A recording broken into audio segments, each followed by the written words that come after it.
Where are all my players?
Tardy.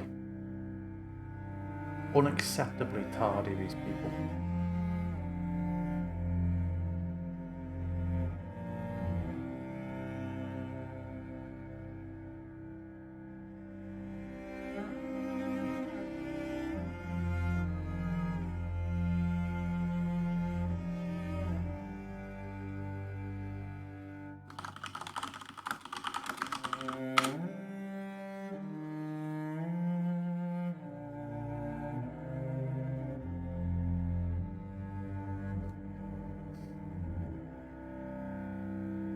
A terrible group of terrible players. Literally the worst. Especially Monkey. Oh. But especially Cora. And most especially Bartender.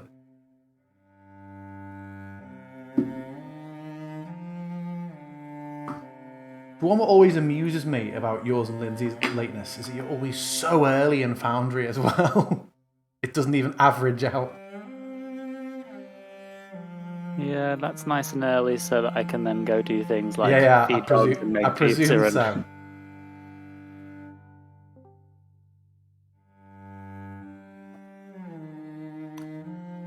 and...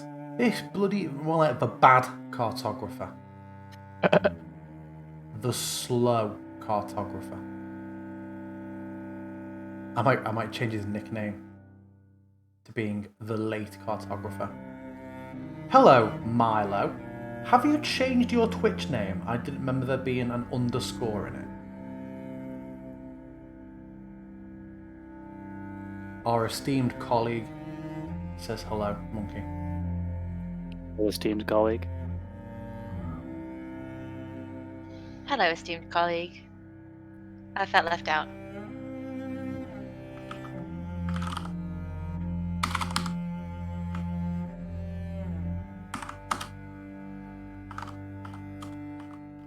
Oh, it's going to be the same GIF as usual. You thought it would be Judge Judy or Mr. Bean? Judge Judy. How you doing, Andy? I'm very well. I finally just had Thomas's haircut. He was turning into a regular little... He looked like someone from Planet of the Apes. Like that particularly shape, you know, kind of the evolution of a Lego haircut. Like the shaggier version of a Lego haircut. So my partner has just shorn him. Not quite to the level that I do. But a good old hair cutting. Quite to the level you do, as in better job or worse job? Oh, a far better job. She used to be a hairdresser. I meant not cut off as much off as I cut off myself. Because I quite literally shave my head to like a snooker ball sheen these days. She just did him quite a stylish little number.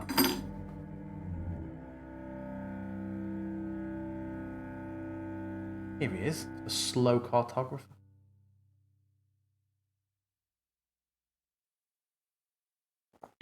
Is all well, Mad Cartographer? His headset's definitely not plugged in.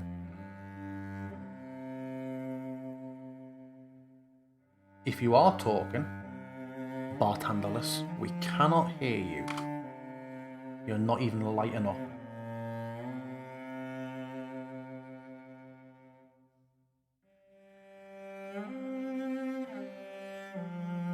We'll also warn you now, the pizza is still in the oven at the minute. Okay, now I'm here. There we go. That bloody dog's timing is impeccable. Blame the dog, yeah. We always need to blame the dog. Yeah, we blame the dog. How are we all? Tired, busy, nothing new. Oh. Had my first jab today. Hooray! How do you feel? I feel pretty good. Have you made like some sort of like social media? Just had my first upgrade. Oh God! No. As tempted as I was, I have not. I've taken a picture of your vaccine card and been like, everybody needs to get the vaccine. Just on the first swap over on X copy, going back in 11 weeks for the rest of it. Don't laugh, monkey. You won't remember X copy. I'm only laughing because I have no idea what the fuck you're talking about. Me neither. You had some sort of Commodore, didn't you? I had an Atari STE. Oh god. So when you wanted to like, what the hell's X copy? X copy was a program on the Amiga because unless you were really kill aliens. posh. No, it was really it was bad one where you kill aliens. No, it was a utility program where you could clone a floppy disk, but because it had like 52 kilobytes memory for a floppy disk, you like take the disk out, put the copy disk in, put the main disk back in, put the copy disk back in. It took like an hour to copy a floppy disk. And that's floppy disks? How old are you? That's how you'd younger than you, love. That's how you'd that's how you'd pirate a game, which is why, because it was so easily done. That's why DRM back then was like, in page 52 of the manual, what is the picture at the bottom left of the book? You're like, shit. Inventive DRM days. Who wants to remind me what our characters did last week? I can probably remember about 2 hours and 45 minutes of it. Well, it's not that much, to be honest. They slept in a bubble, and then they fought a werewolf who refused to go quietly, essentially. Partially in the bubble, also. Some notable sections included Muriel turning up to help out of the blue. Air quotes, help. She was helpful, kind of. She was a good distraction. She wasn't. She made us come out of the bubble because she was going to get wrecked. No, that bubble was going to go anyway. It was I know, gone. because the DM rolled terribly. Bartandalis fucking DM. did try to be the nice one and give him a chance by saving him. Which we all laughed at. Ha ha ha. And then he continued to try and kill us. Let's not bring him back again, please. Oh, for sure. He had his chance. The curse of Emil, just to keep getting brought back. Like, I kind of felt he'd already had his chance, you know? We've tried to reason with him. He wasn't for reasoning. Chance gone, mate. Sure, but it wasn't for reasoning when he was already in his werewolf rage. He wasn't in the werewolf bit when we were reasoning with him, though. No, but he was already on the verge. That was like Hulk pre-smash. He was already seeing red and he was about to go. And bear in mind. Oh, 1 second. Thomas is here. Yes, mate? I will fill up that water bottle with this water bottle. Time for tabletop alchemy. So while I'm filling this up, I'm going to continue telling this D&D story. Yeah, something that maybe Cora doesn't realise, but we did touch on last week, is Emil did explain that if you become a werewolf by being bitten, then when you transform, you are totally out of control, psycho rage monster. But if you are a natural lycanthrope, like he is, then you have full cognizance at all times. Well, so then sod him. Like, there was no reason to bring him back. It was absolutely a decision that he made. It wasn't like, oh no, he has the rage virus. No, just the regular rage, basically. The regular rage. Yeah. Forget him. Which I get. And then also of note was that Muriel was knocked unconscious, and then she just woke up. Back. Yeah. Well, why did she come back? Was that But did it happen when he turned back into a human? When he died? When he lost consciousness? Well, it all kind of happened at the same time, though, didn't it? Yeah. And then there was speculation, I believe, as to whether she was otherwise inflicted with some type of curse. Reminder, Cora, don't forget to get your silver dagger. And you need to dismiss the owls after 50 minutes of chat. I took the liberty of dismissing most of the owls and leaving one on as a reminder. Yeah, I appreciate the reminder. So I'll get rid of that now because you have been reminded, Cora.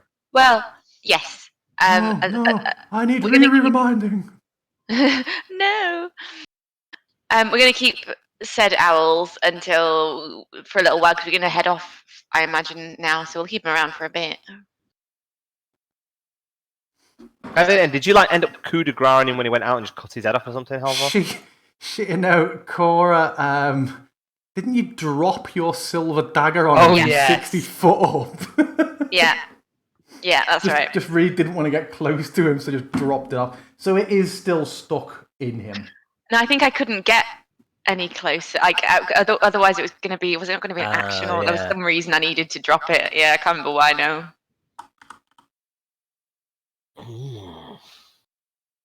Well then. Any music, DM? Yeah, it should be very quiet. It should be coming. Oh, there we go. There we go. Emil's soundtrack. Ramped it up. Only today did I realise, but in the newest update, you can now folder playlists. So, my God, I have some work to do. Really? That would be beautiful. Yeah, you still can't easily reorganize them, but one step at a time. They've started doing something fucky with the journals as well. When I put journal entries into a compendium, it doesn't alphabetize them straight away. It's like it seems to be this ongoing bug with Foundry where you have to hit refresh for it to put stuff where it's supposed to go. Oh, also something else, Bartandalus. Where are your items? Let's have a look. In my inventory, Yeah.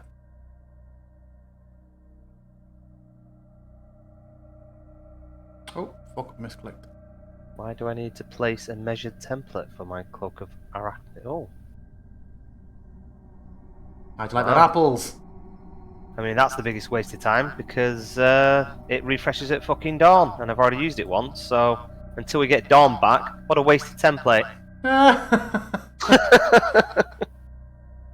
But other than that, that's pretty good. Oh, just the little spiders, yeah, that's pretty cool.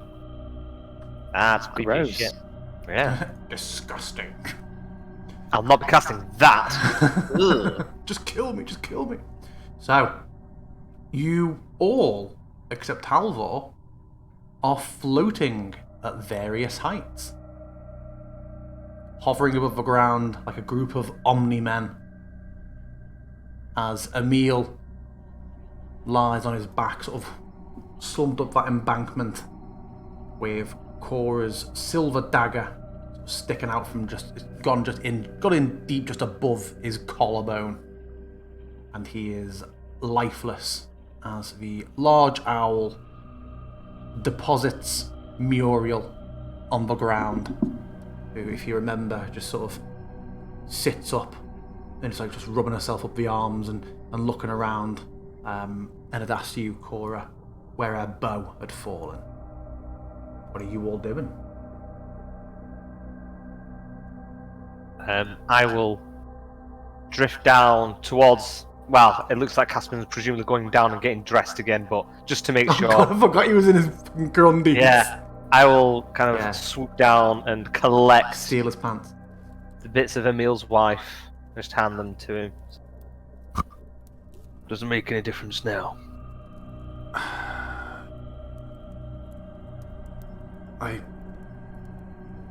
When we get back to town, I would like to bury them.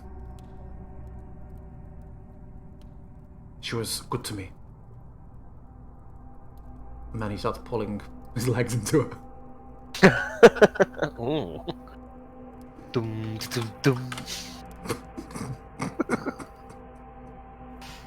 You'll see, by the way, the conditions were on before. Oh no, they are on, but just in a different order. Yes, your conditions are on, although one of them slowed. You clearly have to send me your little turtle and your little dodge icons at some point, Halvor.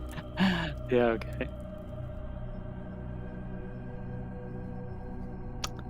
Muriel, are you okay?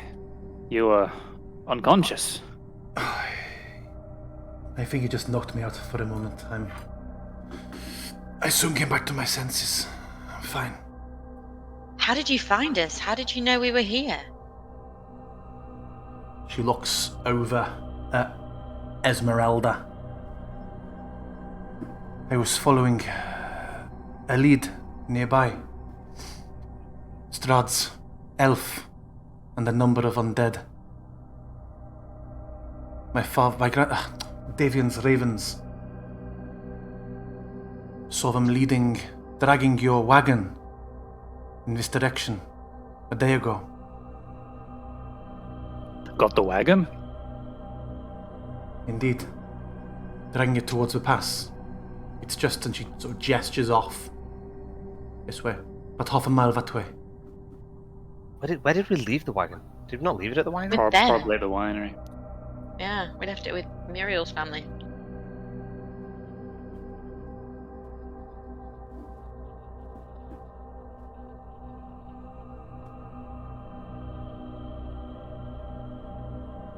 I think it's fair to say that you did not leave the wagon at the winery. You left the wagon in Vallaki. You were at Vallaki before you headed to Selenka. Oh. And they brought it all the way over here. It was a long time ago. Yeah, it was like 7 months ago now, to be fair. I don't suppose you happened to see anyone else while you were in the area, Muriel? A young man, perhaps, that's not from here? No, I only set out to find out where they were taking your wagon. I have not seen anybody else.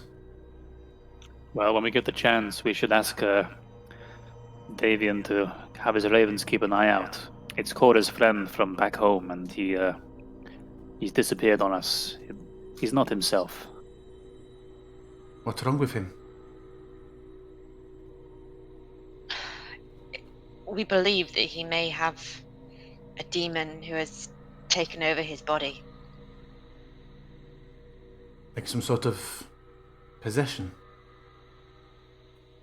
That's what we currently believe, but normally by trying to rid him of the demon by killing him, that should, we believe, have ended the possession, but we tried and it didn't work, so I don't know. Well, Davian's ravens should. If he's come down, they will be able to report to him. Whatever you can do to help me find him, I'd be so grateful. What will you do now? Well, news that Rahadin and those that he traveled with have gone through Vallaki. What do you know of what's been happening there? They had Father Petrovich with them on the bridge of this. I can't remember what that bridge is called. The Selenka Pass. Selenka. So, sorry guys, how does that fit with the time frames for when we saw Rahadin? So he has gone to Vallaki. He has taken the wagon. He has taken Father Petrovich, and then they have moved up towards here. So we obviously saw Rahadin at the beginning when we arrived here. Then when we've been doing our little jaunt, he's gone to Vallaki to get Father Petrovich and, I don't know, either come across Esmeralda's thingy while they were there, maybe. I just wanted to check that it wasn't the case that Rahadin had reappeared somewhere and has since been seen with Esmeralda's No, it's only like... He's just leaving. He's just got off in it. Yeah, it was only just the day that Rahadin was killed. Mm-hmm. So if Muriel... This must have been like while he was en route back up this way. You are in the middle of the night because you've not... sorry, you've had a long rest. It's now the morning, so you are now in the morning of the 28th of Third Moon. Father Petrovich and Rahadin met their fates on the 27th. Yeah. But we've not seen any evidence that we've noticed of Esmeralda's carriage anywhere. No. Muriel advised you that it was about half a mile. I pinged off the map, which probably isn't very helpful. About half a mile back in the direction towards, the winery. That she'd found the wagon? Yeah. Oh, she found it. Yeah, I overlooked that. It didn't. Yeah. No, I realised and I pinged off the map. Okay. She basically points off in the distance back in towards Barovia, saying she found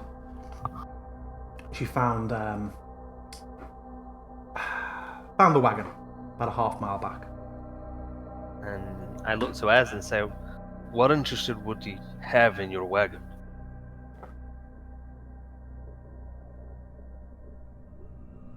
He knows you were with us, knows you weren't in it.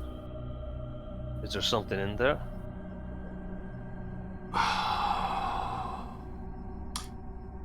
It was. That was a much bigger explosion than a fireball, wasn't it? Ah. I nod. Yeah. Look at Cora. The bridge. I see. Muriel's looking a bit like, and where is the father? I just shake my head. Muriel's explosives took the bridge down across the pass. I didn't have any explosives. Esmeralda's explosives. As well you fucking know what he meant, Muriel. I know! And I fireball her. We're all too close, don't do it! Just don't do it anyway! The father was in the explosion. He didn't make it. Barovia is out of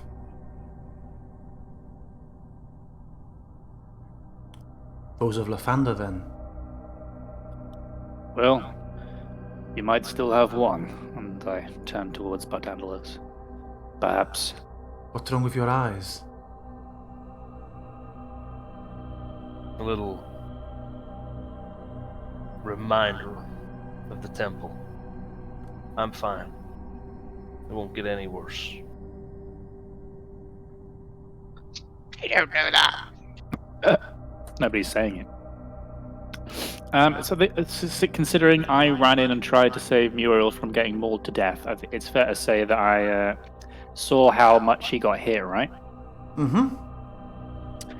How is she looking now? She's looking pretty well, yeah. She's got a fair bit of blood on her. A couple of her garments are ripped, but she seems to have avoided any sort of major injuries.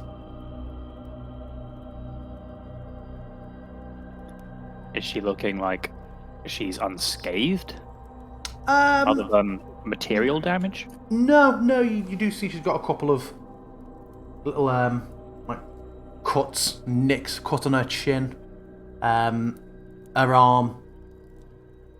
She seems to be nursing quite a lot from where Emil's jaw got around it. But those cuts and nicks don't seem to be magically healing at a faster rate than you'd intend, No. Suddenly seem to be better, no? No. Okay, good. So shall I come with you back to the winery, or at least to the wagon? Seems Sure. a dangerous time to be alone. It would be nice to have additional company along the way. What will we do with him? Esmeralda has her silvered short sword out, and is basically making it clear from looking at you that she intends to separate the head if nobody stops her. Halvor shrugs. I nod. She separates head from body. Leave him there. He can serve as a reminder to the others. What's happening in Vallaki? Mule. From what I hear, everything is fine. And yet Rahadin was able to just walk in and take Father Petrovich. The gates are open. Anyone would stop him, would you? Maybe not stop him, but you'd imagine that maybe one or two at least try and say something. Still makes me question Lady Vacta, whether she's just allowing it. The gates don't close anymore, do they? Don't know. Or maybe there was magic. Remember, Lady Vacta keeps the gates open, but built larger gatehouse and taller towers above. Yeah.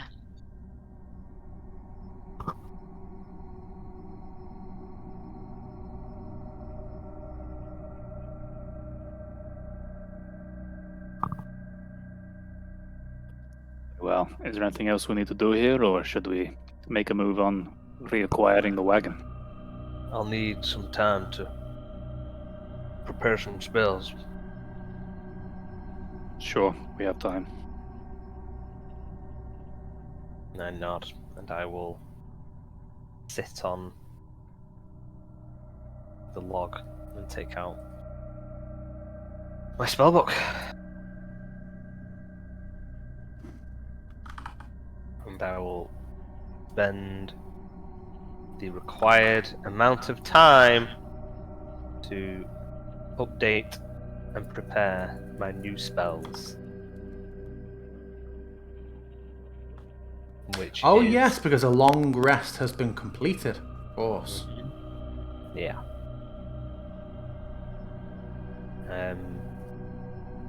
Would you like me to work out how long it takes me in a rest to prepare the new spells? Yeah, because you won't done them in the night, so it would be a case of doing them now. So it might be that you decide not to do all of them now. I don't know how long it's going to take you. I can't remember what spells you want either. Yeah.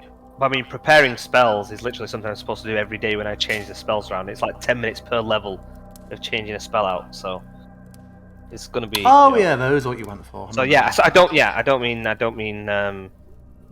spending time to copy one from a spell book or anything like that. No. So it's just over an hour, wasn't it? No, because I changed a couple around. Oh, did you? So I'd say it's probably going to be like 2 hours for me to prepare this full new set.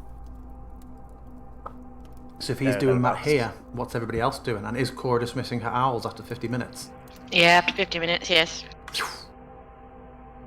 They are dismissed. Emil's head slightly separated from his body and just is sat there. What is Halvor doing to himself? I wanted to see if the active effects had come through, and they have not. Halvor, stop doing things to yourself.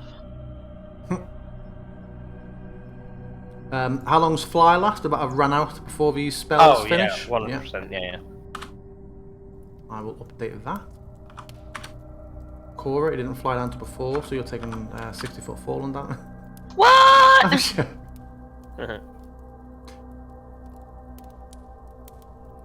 So yeah, Bartandalis is going to spend about 2 hours transcribing some spells. Is there anything that anybody wants to do in that period, or shall we forward a bit? Yeah, I don't think I have anything else. Make the noise, please, Halvor. Thank you. Okay, so a couple of hours pass. The sun does not move because it isn't here, but by the cry of Eureka from Bartandalis, you know that the spells have finished. I suppose combat did happen, so we all level up. Yeah, short rest.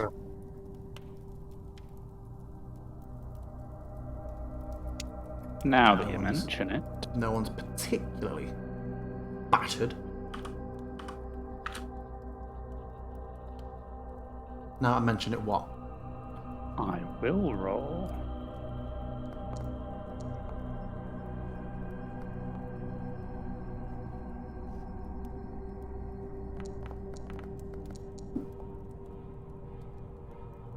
I'm also going to apply Tireless while I think about it.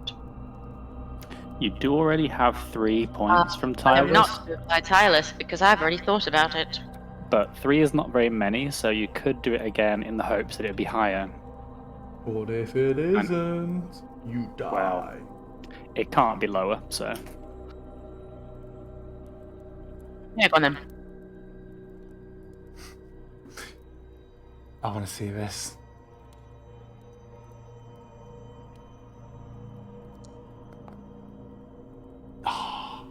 A little bit That better. is indeed slightly more.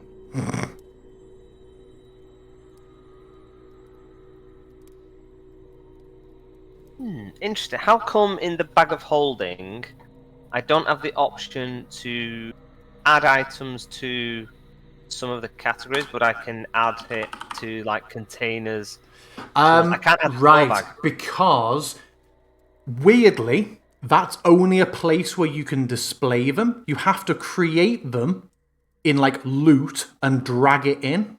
So by default, items appear in loot. It's very, very strange. It threw me a bit. Okay. That's why whenever, even if I drag an item into the bag of holding, like onto the character sheet, it goes down to loot, and I have to move it back up. What loot is this? Is this loot going to be Emil's head? Yeah, straight away it filled in with it. You fucking know it. Are you going to move? Are you going to move it to the gore bag? How many yes. heads and limbs so many. and bits of baby, well, whole baby, I assume, is still in there? I've Jeez, got... it's just a bag full of God, baby. yeah, I forgot I've still got the baby. We don't know you have the baby though, right? Yeah, I think, you do. Yeah, you revealed it. I revealed it at the winery, and then I just had it stuffed in the bag, and then I took it out when we were up at the top of Selenka under the Aurora. And you're like, look guys, a baby. Baby's climbed in my bag. Christ child. So we've got Otto Bellevue's head, Morgantha's head, Emil's head, Vasily's skull, Cora's hand, Hey. Agatha Bellevue's head, Bella's head, Anastasia Bellevue's head, some demon ucker. No, Anastasia Bellevue's claw. Oh, claw, sorry. Garumash? Who the hell's Garumash? Was that the dead orc, the gold dude? Yep. Okay. Jurgen Bellevue, we've got a mountain druid's finger, Ophelia's head, priest's skull, and Uriel's head. Who the fuck's Uriel?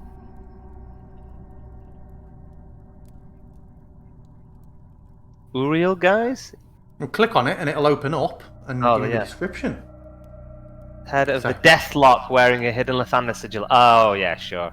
Okay. Yep. So that was anything to me. Who's that? That was the one when we fought on the road and then we killed all the werewolves. Just before we killed Emil's wife, we killed the Deathlock. You didn't actually kill the Deathlock. Very good away. You killed the Deathlock in the Feast of St. Andrew's in the church. Oh, yeah, when we killed the orc dude. Mm-hmm. The golden armor guy. Okay, cool. Yeah, when I think, if I remember rightly, Halvor, I think, just like was on top of him and staved his head again and again and again. That's pretty brutal, man. Worryingly, Halvor's looking like he doesn't remember Kate being someone's head. You don't remember killing the golden armor dude? No. Wow. In the fight where Irina died and we killed Miller. Yeah, you went toe to toe in the middle of like the Isle of the Pews until you finally took him down. Yeah, he was fucking you for ages. In the church. Yeah. Yes, I do remember there was a weird spooky boy now. A weird Oh no, but we're talking about two different things now. But in addition to being a spooky boy, the church is where you also finally finished off your big nemesis, who we just saw again in the Amber Temple as an illusion. Yeah, honestly, I'm expecting him to come back at any moment, so who knows? Who knows? Minus That the does head. make sense. We do have his great sword, so it does make sense that he's dead. But honestly, that must be like nothing. a year, Nothing here. 18 months ago. Yeah. Okay, so are you setting off? I think so. Yep. I close my wizard's book. In deep thought. Having acquired 2 new spells as well. Ooh.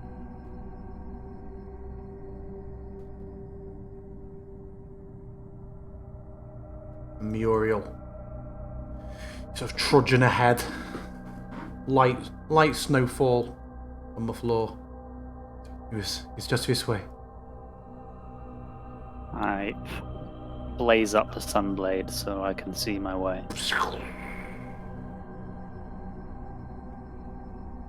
Have you ever thought that every time you light that thing, it might be a beacon for Strahd to know exactly where we are? I thought about it. Don't think about that. Don't you think that Strahd already knows exactly where we are at all times anyway?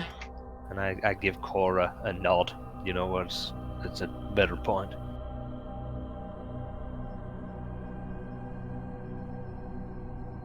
Oh yeah.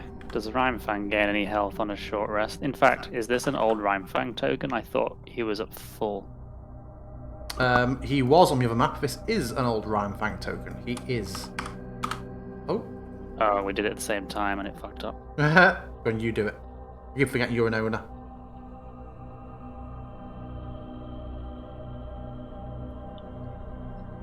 I don't suppose we should assume that this hasn't also been booby-trapped. I mean, it was booby-trapped when it was under Esmeralda's control, so I definitely think we should be careful about it now.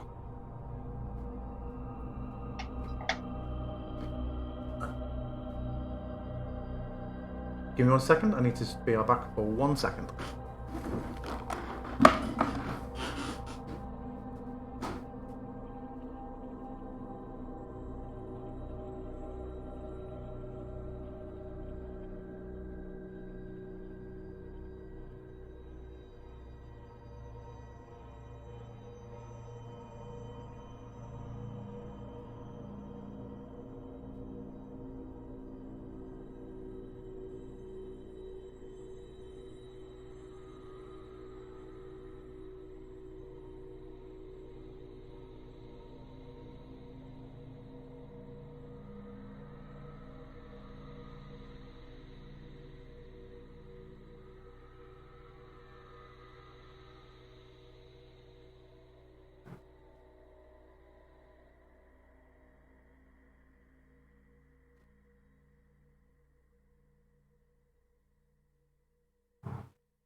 I apologise.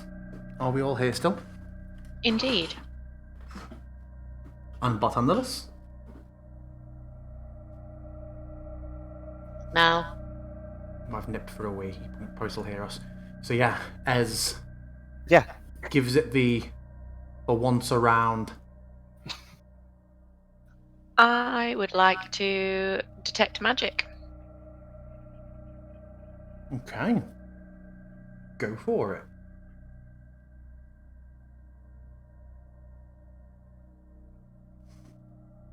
You get the magic that comes from the front. The Invisible horses. yeah, we're not there all the time, but the part of the wagon, which is the trigger for the summoning of the 2 phantom steeds. Other than that, nothing. Presumably there's Esmeralda's stuff which should have been inside the... Yeah. So Ez gives it the once round and then crouches and disappears underneath. While she's doing such, I would like to have a look around the area and see if I can see any recent evidence of footprints other than Esmeralda's. And as she goes under the thing, I'm taking out my copper wire to send her a message saying, let us know if you're okay. You see anything? Oh, you can see that her feet are still on the floor. Okay. It's entirely empty. There isn't a single flask in here. And what were you doing, Cora? I was looking on the ground in the surrounding area around there, seeing if I could see any recent footprints that weren't as is. Yeah, make me survival check. In fact, you know what? I would give it to you that directly around it and coming, heading to the south of it, there are a large number of prints, like 6 or 7 pairs of prints. Presumably, with the light snow, we can tell whether or not they're recent. What was your roll? Oh, you didn't roll survival yet. Which time for that part. Yeah, for that part, yeah. I thought you'd already rolled it when I started talking. Sorry. Oh. They look to be within the last few days. Quite a few people have been through here at some point, but difficult to say whether or not that was just Rahad and his men.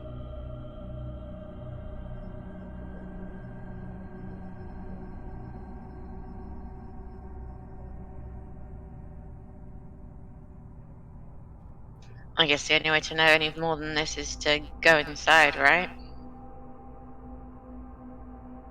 And I look at Cora and say, well, I don't know, did Cora say out loud or did she reply with message? She replied with message, and you hear like a bit of a clamber of wood and Ziez's feet go off the door, and then a second later you hear a bit of a bang, and the back doors open of the wagon. No point keeping it trapped. Nothing to set off. She just drops down off the back. Has to walk around. Every single bottle of Alchemist's fire has been removed. Don't worry about it. We'll make more if we need it. I honestly don't think we will. There was nothing else in there that they might have wanted? No, I've kept almost everything else on me since I joined with you. It is pretty much just an entire booby trap now. Do I believe her?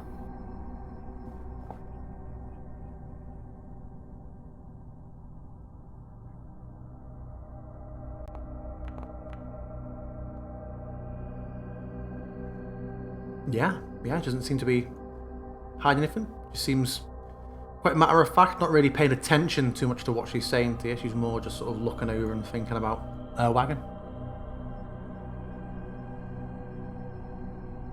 She seems frustrated.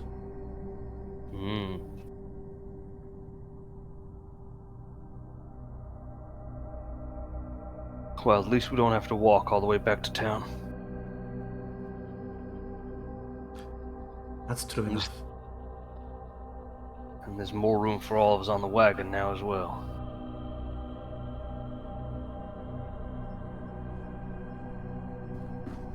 Might take a little while for me to sort of rammed in here. I have to sort of turn it around.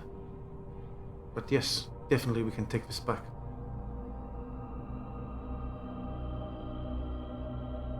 So what's the plan, now that Emil's gone? I presume we've lost interest in trying to deal with the wolf run. I think that's just asking for trouble that we don't need. You know we're probably gonna have to face them all together at the same time, though.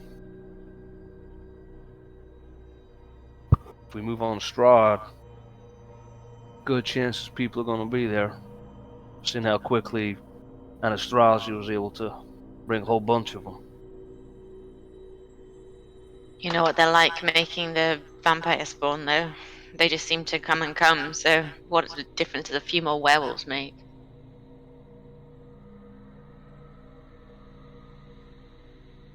Yeah.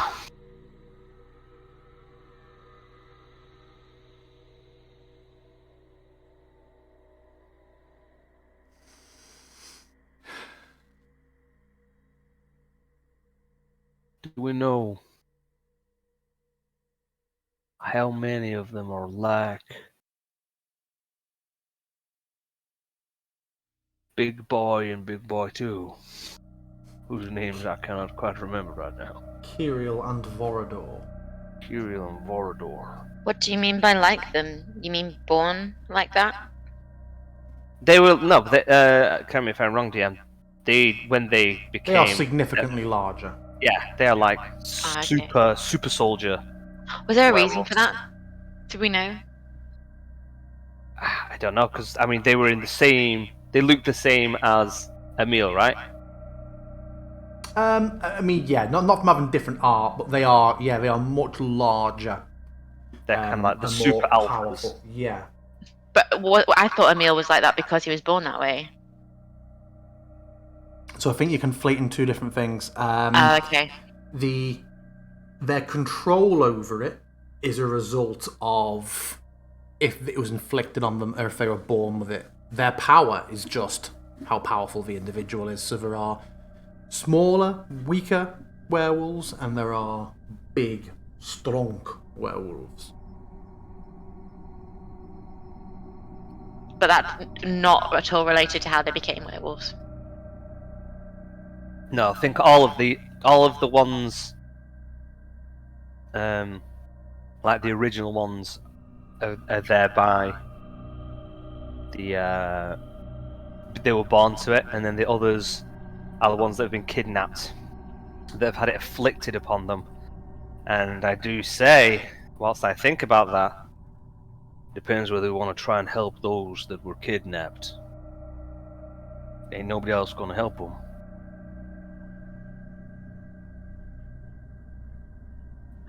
Do we really need another lost cause? Kidnapped? How do you mean? Muriel looks concerned. Also, why is Muriel hostile? There we go. Yeah, why is she hostile, dear? Yeah, why is Caspian hostile? I mean, I know why he is. Bad guy.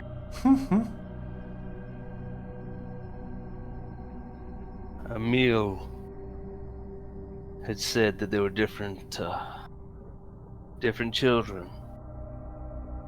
Kellen, I believe, the last one that had been taken before Caspian. They take them and turn them into their kin, force them into werewolf slavery. I look over at Esmeralda. You know there's the ability to remove a curse for those that are inflicted with lycanthropy in that way. Does that still work if they have not yet turned? Can you always clear somebody of it? She nods. Seems like there's a lot of people that shouldn't be werewolves that we can help out. And the way I see it,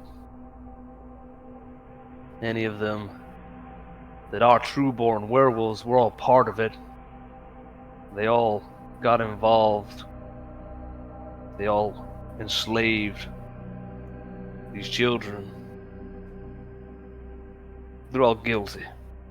They're all damned.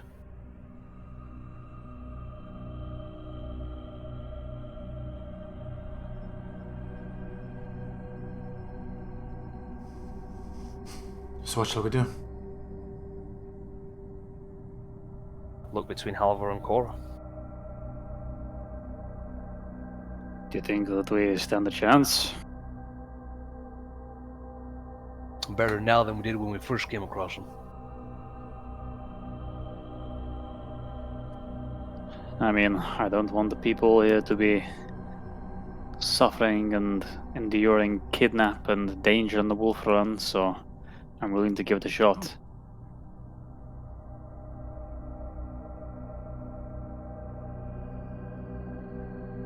Look at Cora. Cora looks around at those two and says, apparently Alexa has put Says on my shopping list.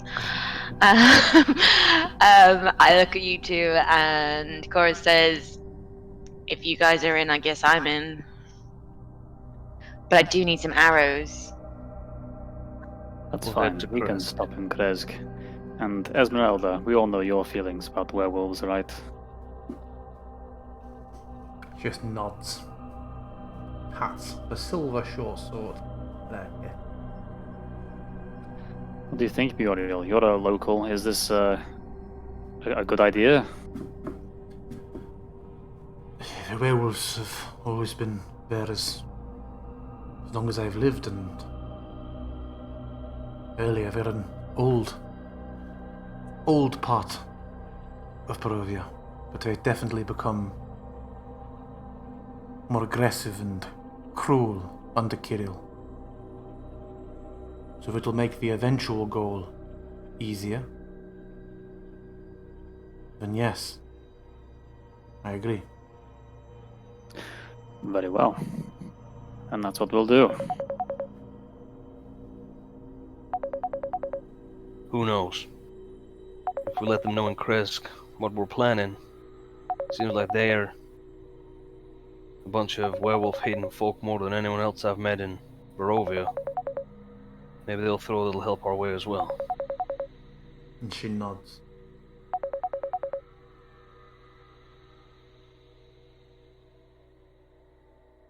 Will you join us, Muriel?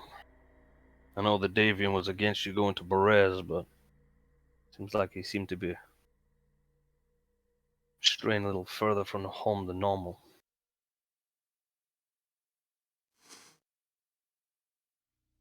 He doesn't know I'm here, but he should be fine.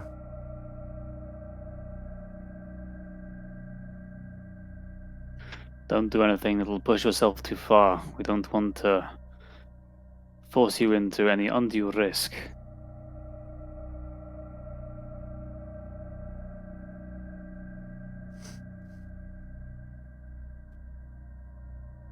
She's gonna hop up onto the edge of a wagon.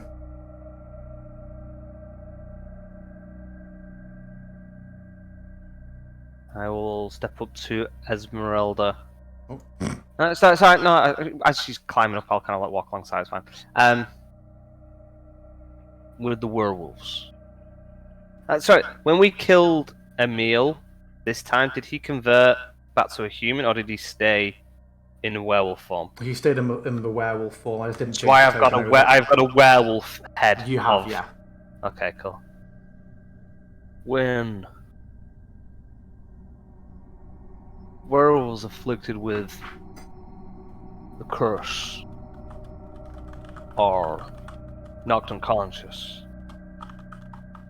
do they revert back to their human form?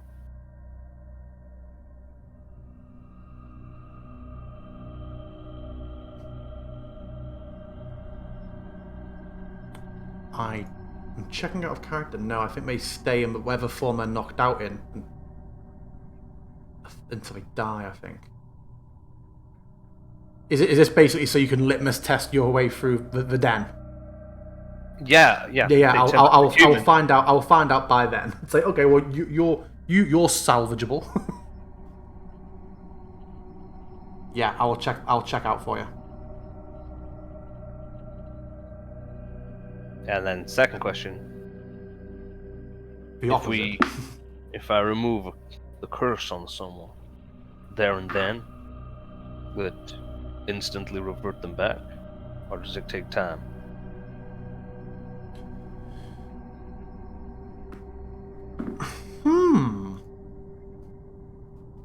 Let's check. I think it's instant. I think it's painful. It says at your turn, all curses affecting one creature or object end. Yeah. Let's have a look.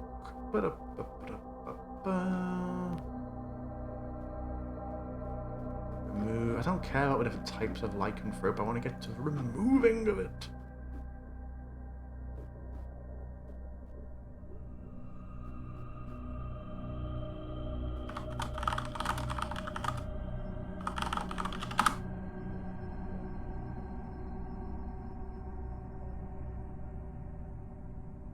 Yeah, it just will.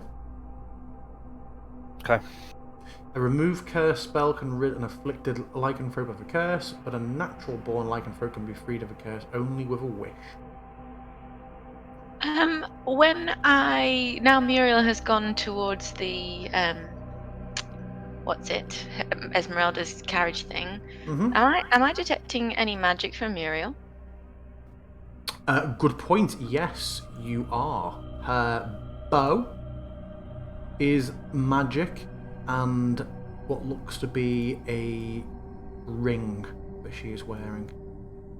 Have we noticed this ring before? Have I seen this ring on her before? No. Where? I spoke too soon, Max. I don't know if you cast detect magic around her before.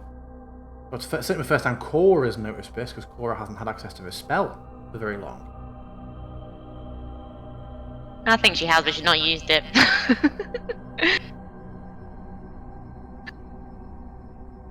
That's an interesting ring you have there, Muriel. Sort of just looks up and... I suppose it is, yes.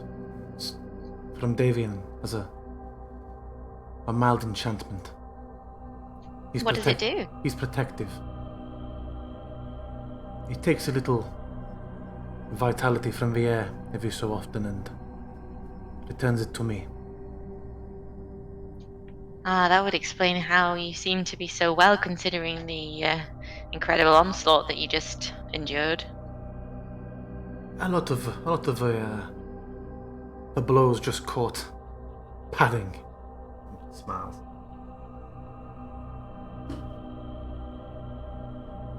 I give her a little smile back, but can I check whether or not I believe that's all it is? Sure, make me an insight check.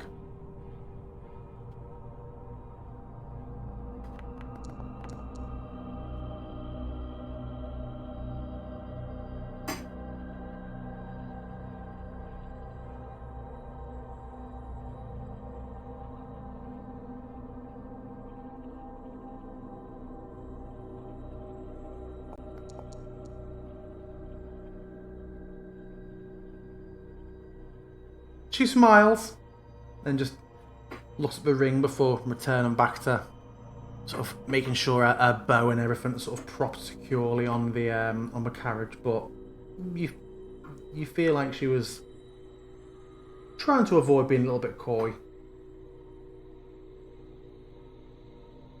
So not entirely truthful, perhaps. Difficult to say.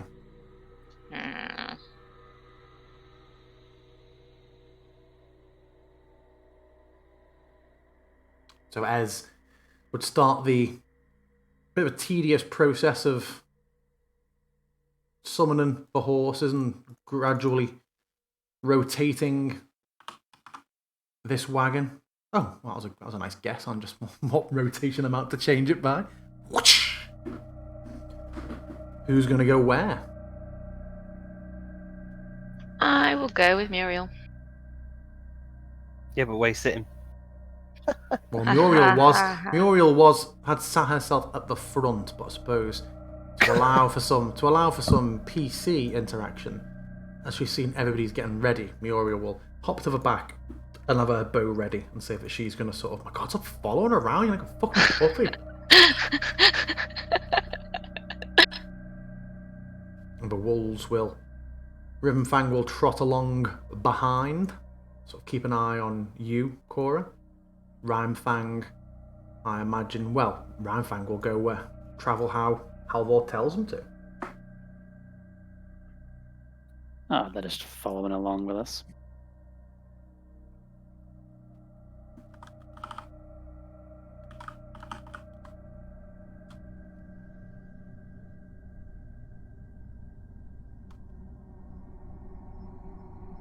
I don't think I have a carriage sound anymore.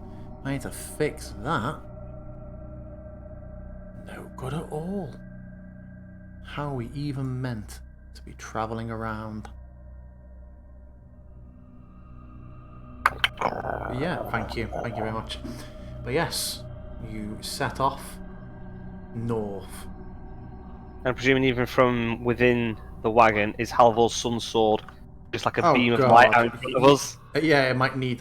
sorry, yeah, you'd have to be pointing it out. I mean, in the wagon, it would be like... Ah! But yeah, it could certainly be lighting the way forward. I will say to Halvor, do you want to sit up front? with the sword? Sure. I'm very perceptive, so I will check for danger. And I will sit behind. Not directly in front of Caspian, because I know he's just being funny with me still. He's been a little bitch about getting killed. But not killed, just very nearly killed. So, are there any conversations that anybody wishes to have in particular as you are setting off down the old Svalich? Well, Svalich South. I'll have a little chat with Muriel, and Sun just sword, say, I presume. Sun sword lighting the way. so, what have you been up to since we've been away?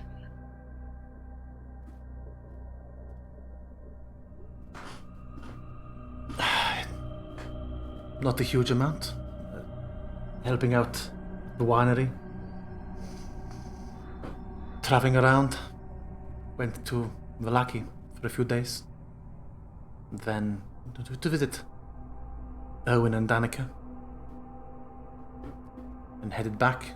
And it was that evening that Adrian said the wagon was gone. And he'd seen people leading it off. Davian wanted us to leave it at that and just report it. But I snuck out.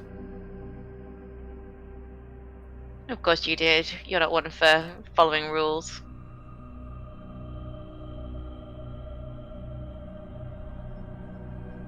When you were back in Vallaki, did everything seem peaceful? Peaceful enough. Nothing had really changed except the fact. In fact, no, she wouldn't know. No, she wouldn't know that because it was you who told her about Petrovich. So yeah, everything seems normal and well.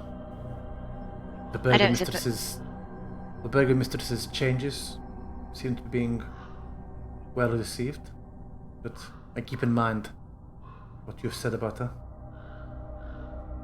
I don't suppose you saw Yenny in your travels?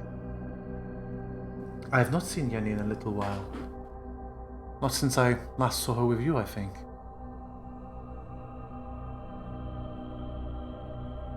What about you? What did you encounter on the mountain? What didn't we encounter? Everything up there was trying to kill us, unsurprisingly, I suppose.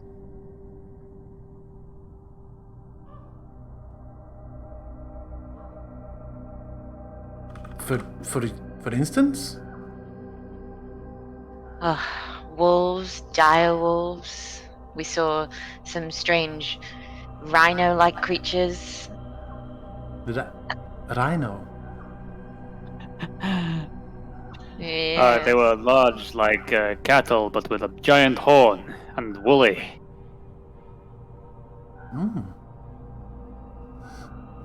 And even cattle were trying to kill you. They certainly didn't seem to behave much like cattle. We also saw what seemed to be a giant dog with a spike for a tail that caused a lot of trouble to many of the people up there. But it's not there anymore. There are people up there. Yes. Sorry. But the tribe folk. Yes, we spent a short time with them. They seem to appreciate that we helped them out with their little dog problem. It seems you do great help and service wherever you go. We try. I know. Smiles.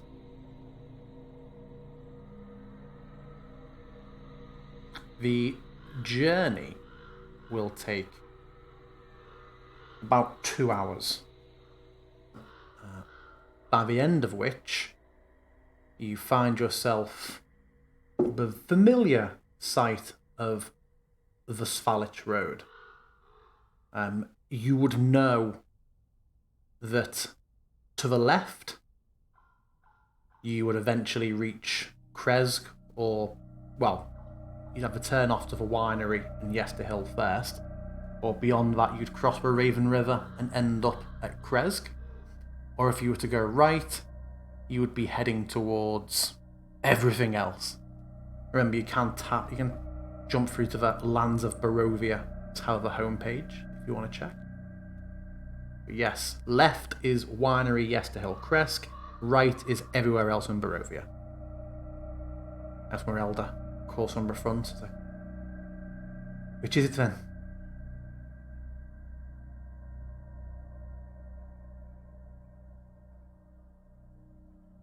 Where will it be? I mean, should we at least stop in Kresk so we can get arrows before we do anything else? Yeah, I thought that was the plan.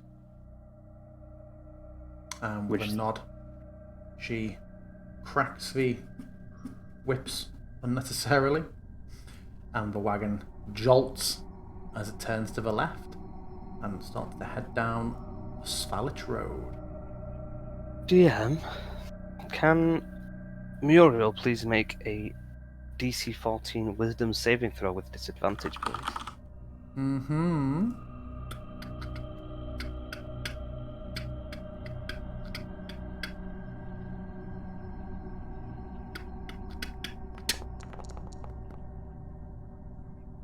A DC what? Oh, little sneaker. DC 14. And I kind of like look at her, and then I'm in something of a sullen mood.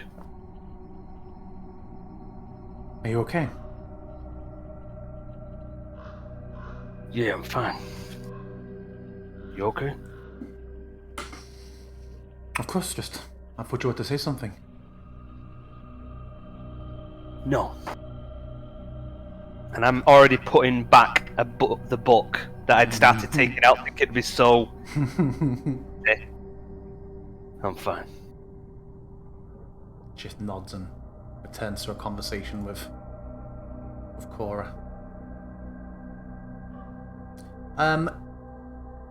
Halvor, you're keeping an eye out from the front of this wagon. Mm-hmm. You're sort of looking out, for sort of you're attempting to guide and direct Ez. Make me a survival check.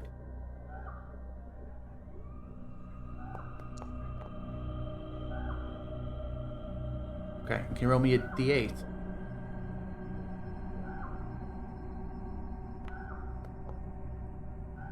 Okay. So, this carries on for a little while, another couple of hours. Eventually you pass the turning of the Wizard of Wines. And a while after that, well, not very long after that at all, you cross over the wide stone bridge that extends, quite a short bridge, that extends over the Raven River. Quite low. It's not like a Solenka, this is a bridge where when crossing over it you can actually see and hear the water below instead of just being some inky void like the Solenka. And after a further hour, so about 5 hours after you actually set off from the campsite, 7 hours after you woke up, you begin to arrive. You come to a sort of clearing where you see ahead of you the open stretch towards Kresk.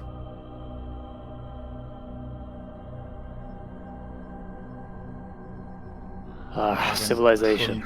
The wagon trundles along.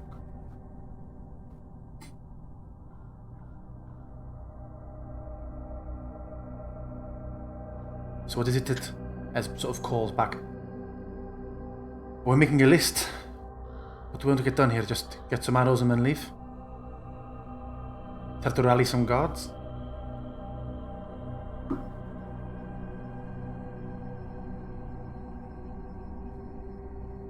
I'm not sure bringing townsfolk with us is a wise choice. I worry that they would be ill-prepared for the dangers ahead.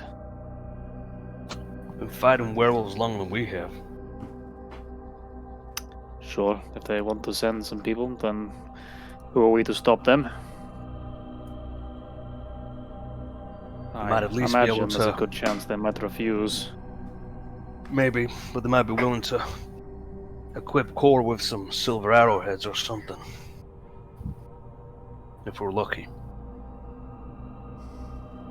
Is there any other business that we need to attend to? Is that pretty much the scene we see? It's not pitch black. It's just this constant dark blue on snow. Yeah, I mean it is night, so you would actually see a little less than this. But it's just the limitations of the Foundry engine. Sure. But yeah, it is night. It's kind of a bit almost illuminated here in a very slight, almost like cloud sort of glare way from just the wall of mist, which is obviously just beyond and to the side of Kresk. It is built up against near enough on one side the fog wall, the end of Barovia, and that kind of gives a bit of very, very dull cloud glare style illumination. Then I guess just the big silhouette backdrop of the hill leading up to the Abbey. I will say, I'm gonna head up to the Abbey.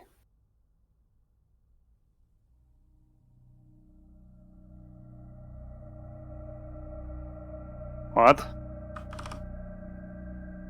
We've cleared it out. But I feel like I need to go there again. Alone? If needs be, yeah. I mean, the Belleviews are still there, right? I can't remember what happened with them. Did they come back after we'd killed them? Yeah, they just kept going back and going back, didn't they? Was that not while the abbot was still alive? I don't know. Oh, I don't know. Did we kill him again after the abbot? You never really established Never really established. the specifics. Yeah. If they're there, then I feel confident I can either take them or get out of there. Well, at least let me get some arrows and we can come with you. Sure.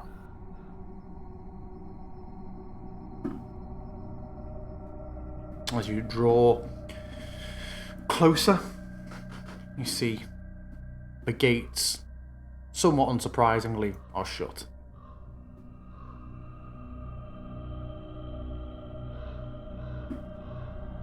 I'll get down and take the back of the axe and use it to do a loud knock, knock, knock.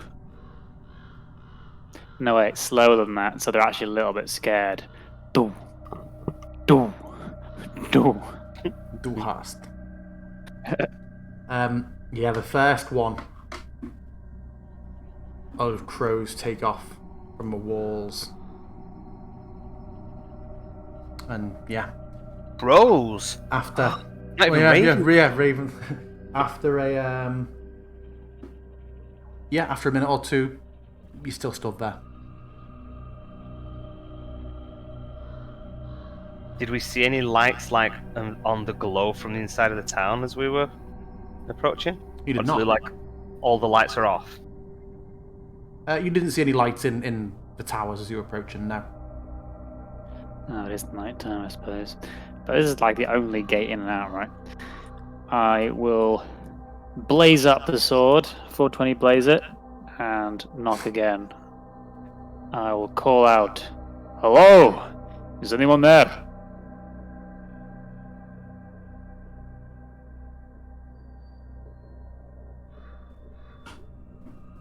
And I will lean. No reply. I will lean over the front seat next to Esmeralda, like from the back of the wagon, leaning forward. This ain't right, Halvor. Something's up.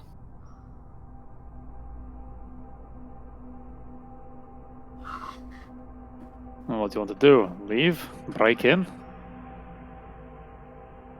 Well, we've come a long way to just turn back, so I think the latter is gonna be our best option. I climb into one of those conveniently heighted windows. They are just alcoves. Oh. How high is the wall? Ooh. It will be written somewhere, but let's Well, you knew we were let's say kind of a height of the walls. Let's say 60 foot. Cora, perhaps now is a good time to bring out your old pal Norris. Norris is dead. No, he's not. He's quit. Yeah, look through his eyes and see if you can see any townsfolk or anything. See if there's anything amiss. I bamf him into existence, as is my wont. Yes. And I will send him upwards and close my eyes and see what he can see. So I'm going to send him straight up at first, so he's like 10 foot above the top of the wall, see what we can see on the wall, behind the wall, that kind of thing. Make me a perception check.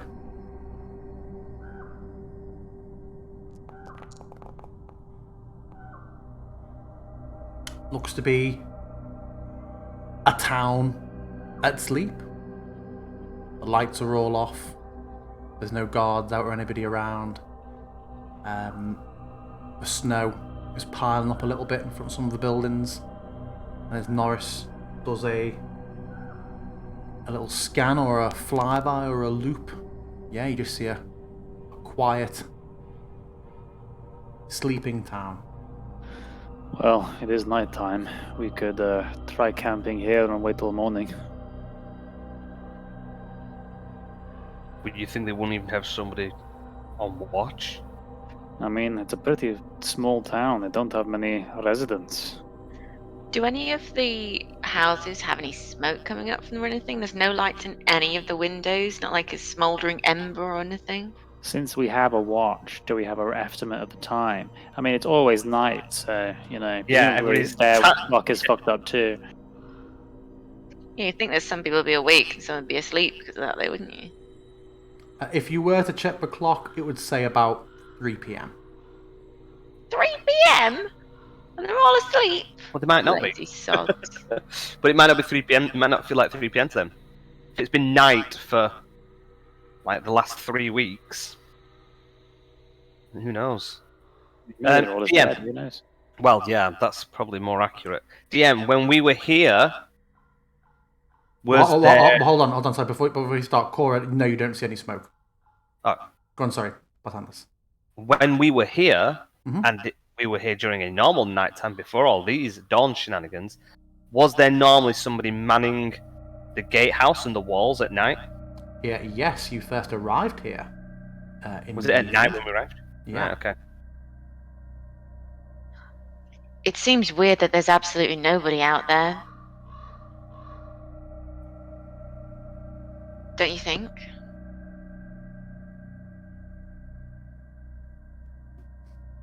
I mean, yes, but there's not a lot we can do. If we were to scale the wall and look around, then at the best, we'd be poking in people's windows and knocking on their doors and disturbing them.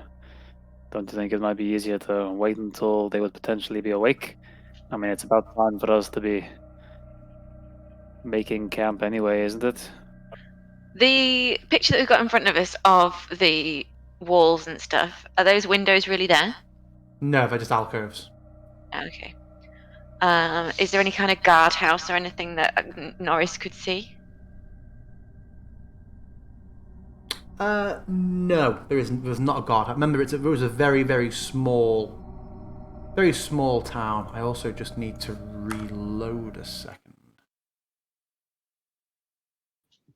I would also like Norris to do a little sweep down and see whether he can see any footprints at ground level. You're using the owl as a proxy for your survival checks. Can I do that? I mean, it won't be as good as you at it, but sure. Do I just do normal survival then? Yes. Well, no, you'd use the owls. Use the survival. No, do you know what? You haven't got its intelligence. You've got more. It has got your intelligence. Yeah, make a regular survival check. That wasn't great anyway. Yeah, the owl isn't really able to. Norris isn't really able to identify any sort of prints. So there's nothing in, but it's not like the snow is completely undisturbed. That's what I was trying to work out, whether anyone had walked on it There is a lot of undisturbed snow. There's also a couple of areas where you can see it's been thrown up and someone's moved through it. The doors open? Or are they all closed?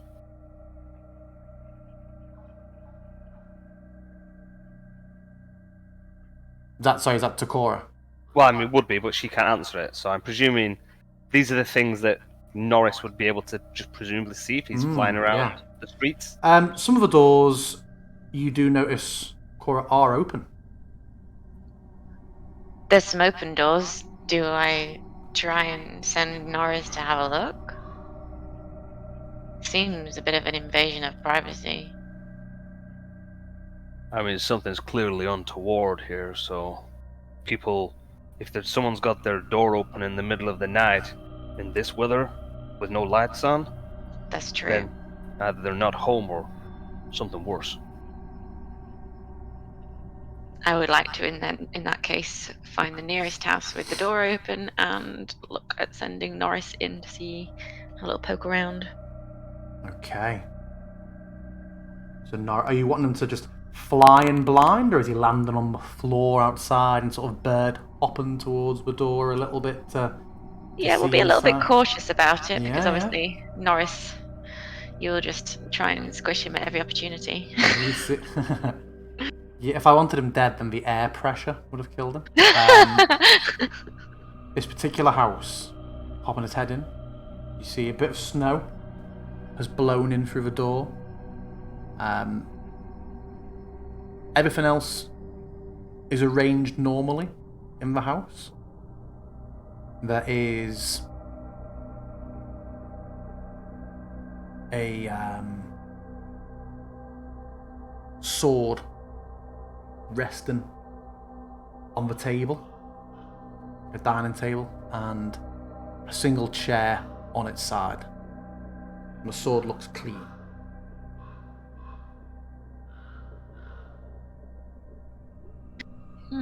I relay these findings to my fellows. Is Halvor over at the wagon now, or is he still at the gate? Well, I imagine we're pretty close. I probably wouldn't just be standing there like a lemon. Yeah, I'll be with the team.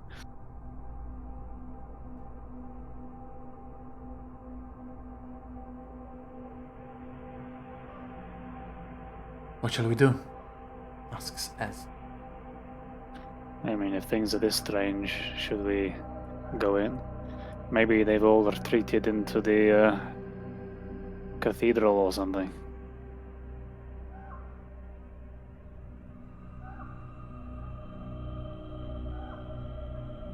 If we were to go in, what do we want to do? Explore the houses? See if there's anyone we can find?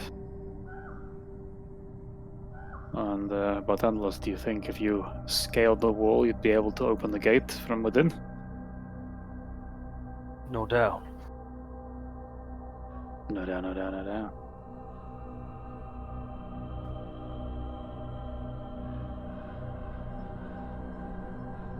Well,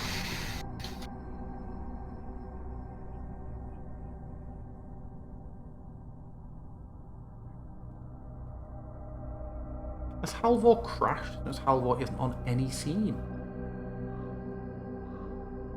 I'm on the Kresk scene. Oh, that's weird. It doesn't show up for me.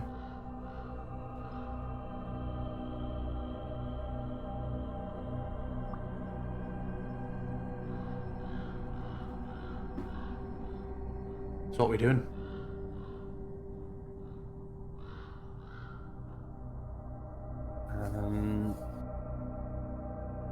That depends what you say in reply to my message I just sent you.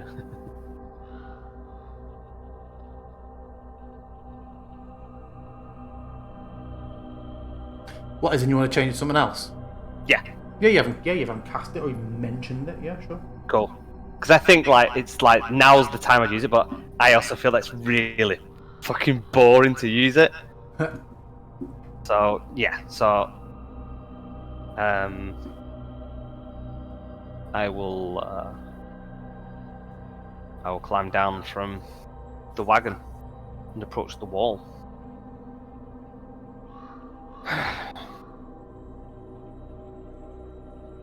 Wish me luck. Good luck!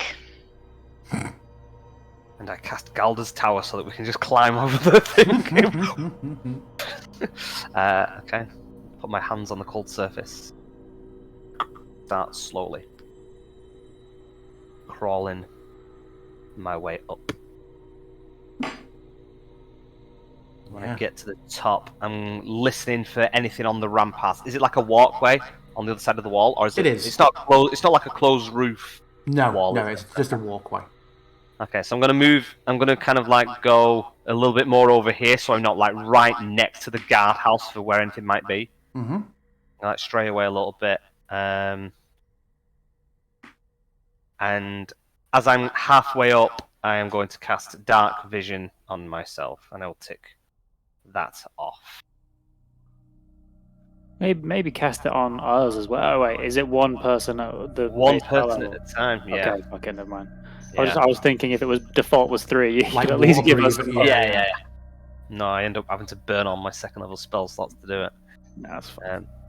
So get my Dark Vision halfway up the wall, and then I'm going to climb the rest of the way. I'm going to try and be quiet as I'm climbing up. Okay. Do you wish me to roll a stealth check? A check of the stealth. Yeah, go on. Yeah, go on. With disadvantage because I'm in fucking armor. Nice. Okay. So you feel like you're being quiet? Halvor as disagrees. As Bartolomew's so yeah, cling. No. You get to the top of the rampart, yeah. I look up and down the wall. Do I see anything? Nothing. Okay. I will climb onto the ramparts. Is it like a wall on either side, or is it like a drop-off? Like, do you know what I mean? Is it like wedged between two raised ramparts on the wall? You get what I mean? No, I don't know what you mean. When you climb to the top, you drop over onto like a wooden gangplank, and then there's another little lip of wall that drops. That's you what I down mean. to Another lip of wall. Sure, yeah. So it's not like it just drops off down into the thing. Oh no! It's not like a cowboy fort sort of wall. It's not a Gulliver's World cowboy fort wall, no. Excellent. Wow.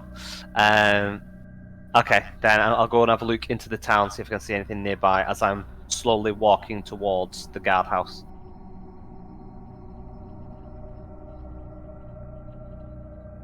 Make me a perception check. Just regular, given that you have dark vision. The vision of dark. What do my eyes and ears see? You just see basically what Cora had been relaying. It is a quiet, peaceful night. But then as you look, you see, a couple of doors are just open. One's slightly drifting open and closed a little bit in the breeze. Sure. You catch a sudden bit of movement emerging from a door. It's Norris. Okay. Please don't kill him. Secret Fireball. I'll light this town up. And I will spider climb over the thing and start scaling my way back down. But I'm not going to go to the floor. I'm going to kind of stay halfway and then head towards the gatehouse so that I am on the brickwork wall of the gatehouse, like looking under the arch at the door behind. I want to see how it's barred without going down on the floor. Yeah. You can see there is what looks to be two very large beams dropped down into, hooks form at the bottom. They both look to be a bit iced over. Okay.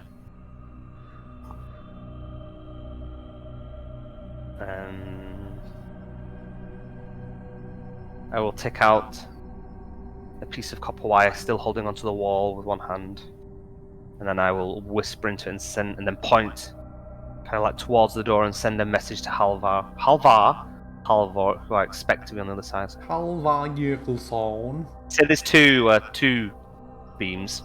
Yes. Do they look like they would normally be picked up by more than one person? Are they big beams? a strong enough person will be able to lift one up. And I say to Halvor, it's barred by 2 beams.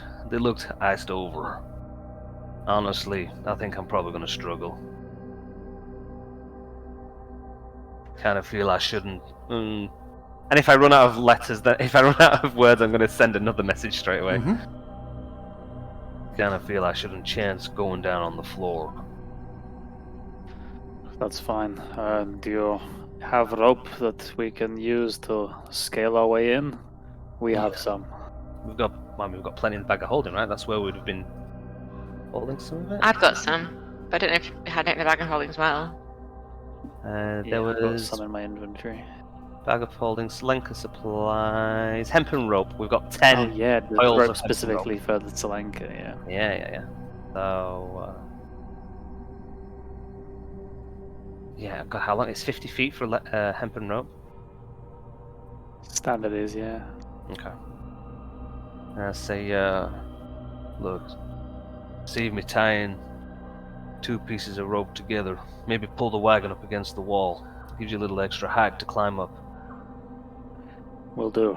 And I proceed to relay this to Ez and direct her to move the wagon up against the wall. She will. I'm going to head back and kind of peer over to see where they've parked up. Are the ramparts, are they crenulated, where they're kind of up and down? Yes. With arrows? Okay, so I'm going to kind of like loop a coil around it and take my time trying to fasten it off. Still, keeping an eye up, back and forth, looking around, and tie it off. I like to imagine it's like that episode of Doctor Who with the statues, where every time you turn around, they move it closer. Yep. So I will tie it off and keep hold of it as well. And copper wire. All right. Start climbing. And I will. If you'll get ready, Caspin's like, shall I come with you, Halvor? Yes. Let me go first, and then you come before the ladies. I'll go with him. Not team. And I will go ahead and start to climb up first. This is a lot of people that can't see in the dark. Oh, I say we've got sunset, haven't we? Fuck it. Make me an athletics check. With the rope, just a 12. In fact, for you, a 10. Oh! You manage it. It's not easy. The wall's very icy and slippy. You can't get good purchase, and you kind of just sort of slap your entire front against it a couple of times as your feet slip out from it. But you manage to get your grip back on, and eventually, and a bit embarrassed, you manage to get yourself to the top. Like bartender, so you just hear this constant slapping and grunting, and the rope's just like, you can see from how the rope's tugging, but it's like swaying off to the left and off to the right a bit, and eventually just a rather red in the face, frustrated Halvor appears. Oh, I've climbed my fair share of mountains, but climbing a stone wall is quite different. And I nod and say, you make sure this rope doesn't get loose. I ain't overly convinced with my rope tying abilities at times. And I'm going to climb over the wall, and I'm going to go down, and whoever's climbing up next, I'm going to both walk them up. I'm going to both cast guidance on them, which will give them a d4, and I'm also going to assist them with their climb. I think knowing Ez's climbing ability, that's probably wise if she's next. Well, it's Caspin who's next. He was. Well, I mean, I can do it on everybody anyway. I'm going to help everybody. If you're doing that for everybody, I was going to say that eventually everybody is escorted. I would presume everybody can get up. Yeah, with the d4 and advantage. Yeah. Cool. So yeah, the squad minus the 2 wolves are up on the wall. Do you want the wolves up? Do you want the wolves up? I mean, we can open the door in a minute once Halvor's there, so that's not necessarily the end of the world. Yeah, we should probably do it in that order. I mean, to be fair, we should have probably just let Halvor climb over and open the doors and let everybody walk through. Yes, that would have been a much cleverer idea now I think about it. Yeah, but we'd have had to... I don't have spider climb, so... Yeah, but if you climbed over and then Climb down the other side. Climbed down the other side and opened the door, and we could have just walked through. That would have helped. Well, now we're doing it. But we're all sticking together. It's safer this way. This is the safe way. Yeah, if we're all up, we'll retrieve the rope, toss it down the other side, and I'll climb down on the inside. Before you do that, I will say we should probably tie another piece of rope together. Say that, we're going to open the door. We're going to open the door when we get down there. I mean, I think we should at least have access to the wolves and the wagon. Yeah. But, alright. yeah. I don't think we should leave the gate open whilst we're out and about. Well, I mean, surely we want a quick escape if we need to leave this place. Perhaps, but I also don't want anything to get in, like wolves.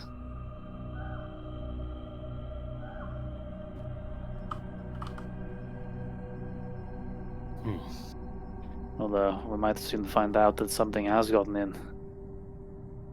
Well, maybe we just put one bar down. I don't know. Just thinking out loud.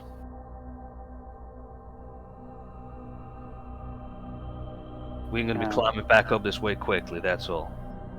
That's true. And yeah, I will make my way down. Making my way. And again, I will assist everybody to get them down. Okay. Halvor, second your foot hits the snow on the ground. Dead. Nothing happens. Got him!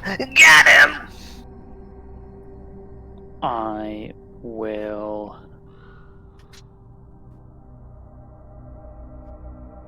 Are you waiting for everybody else to come down? Or are you just going to head over there and just get the door open? No, for now I'm gonna wait until everyone joins me. It's a chopper! Oof. Keeping in mind as well that we would have to drop and hang 10 feet from the wall, from the bottom of the rope, because it is only 50 feet of rope. Yeah, but if you're like 6 feet tall, that's only a 4-foot drop. Sure, but climbing back up is much more difficult now. So what are you doing? Let's get that door open. Okay, I will start trying to unbar the door. You can see that it's obviously gotten wet at some point from a rain or snow's piled up on it, and then it's frozen, and then maybe a bit of the freeze-thaw effect has gone on here, around like the hingework. We both look very much fused to the door. It's going to take a 16 on athletics to pop that up. Can I assist? And can I use prestidigitation to try and warm the ice? It is a bit more frozen and thickly set in than that little party trick spell. Let me make a note of that for the Icewind Dale campaign. That is good to know. I ain't got prestidigitation in that. How well? You did it before. You said Cora was assisting you. How was Cora assisting? Yes, I would be like pulling on Halvor's waist and trying to help him. That's hindering him. No, it's not. No. Okay, yeah. Roll it again then, Halvor. Fuck me. She's definitely a hindrance. Yeah, I was hindering. You aren't managing to do it cleanly. You feel that you are loosening it and making progress, but it's perhaps happening a little noisier than you would have liked. A couple of times when you feel like you're lifting the bar up, it's actually just pulled a little bit of like the wood, like the surface wood panel from the door, and there's just a couple of sort of rip noises, but the bar itself is coming loose. It's just not happening very quietly.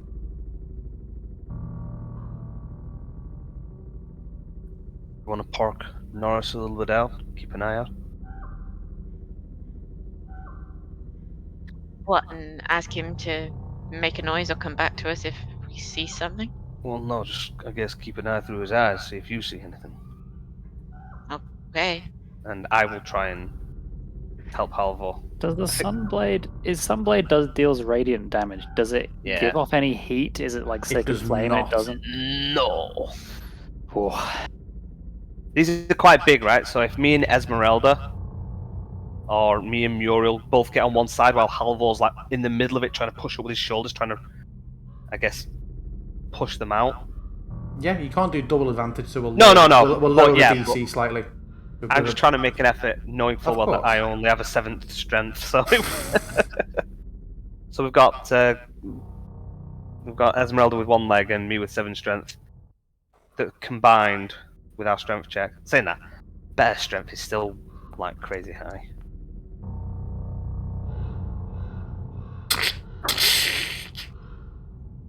With a rip and a splintering of wood like this, the bar pops up and you're able to pull a wooden beam out, and whatever you want to do, prop it up, drop it to the floor, up to you. Probably, yeah, prop it up out of the way. Yeah, me and Esmeralda will carry it as Halvor kind of like ducks down, we'll lift it over and move it to one side while he readies himself on the other bar. Yeah, and then once we're all in position, we'll try and collectively get the other one off.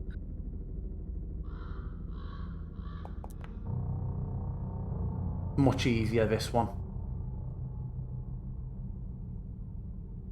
Pops up, doesn't rip it. You want the noise again? Yeah. And the door is unbarred.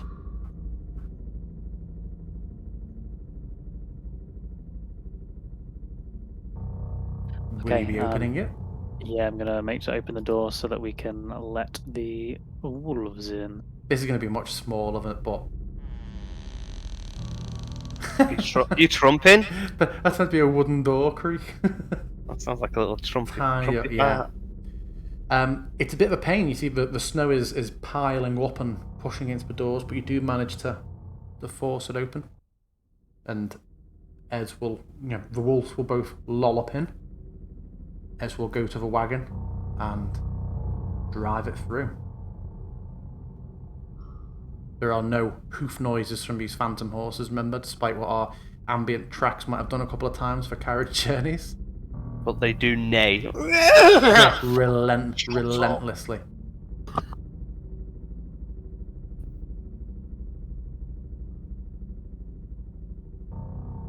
Do you want to pull it too, then?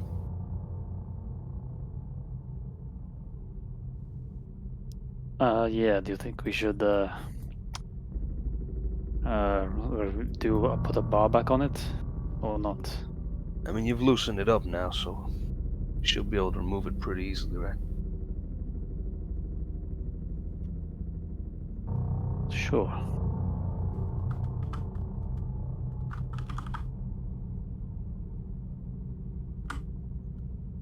Kind of like while we're doing this and we're at the gate, I'm still constantly over my shoulder. Cora, do you see anything? I don't think so, do I? Make a perception check.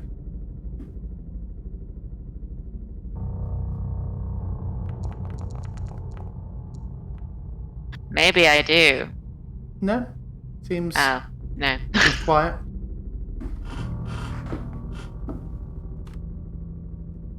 Yeah, the gates are open and you're all stood there looking into the quiet town. What did he say? Should we want to put one bar back on since it's less frozen now? Yeah, can do. Yeah, we'll shove one bar back on and close the gate so that if intruders come, then they can't get in as easily. And I will. Just before you. No, I won't do that. Yeah, as you shut it, I'm gonna take out a piece of silver thread. So it's been a while, but do you want me to put an alarm around here? So you know if anyone's got through? You can do. If we're going to use that, then perhaps it would be better to leave it open. If the gate is barred, then I'm more scared of someone trying to scale the wall and coming through the door.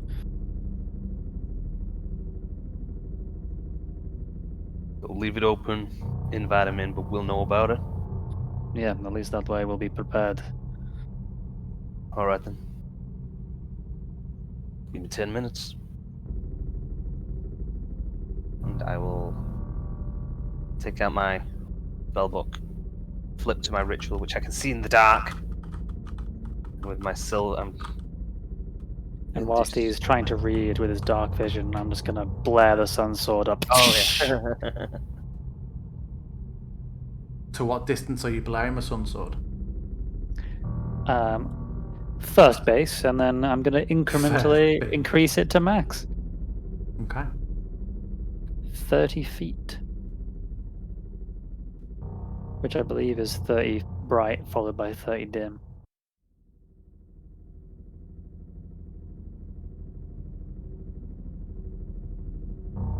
Anything else anybody else is doing while he's casting this? Nope. No, just being on edge. Okay. The ritual is complete. The alarm spell is cast. In the gatehouse, well, in the doorway.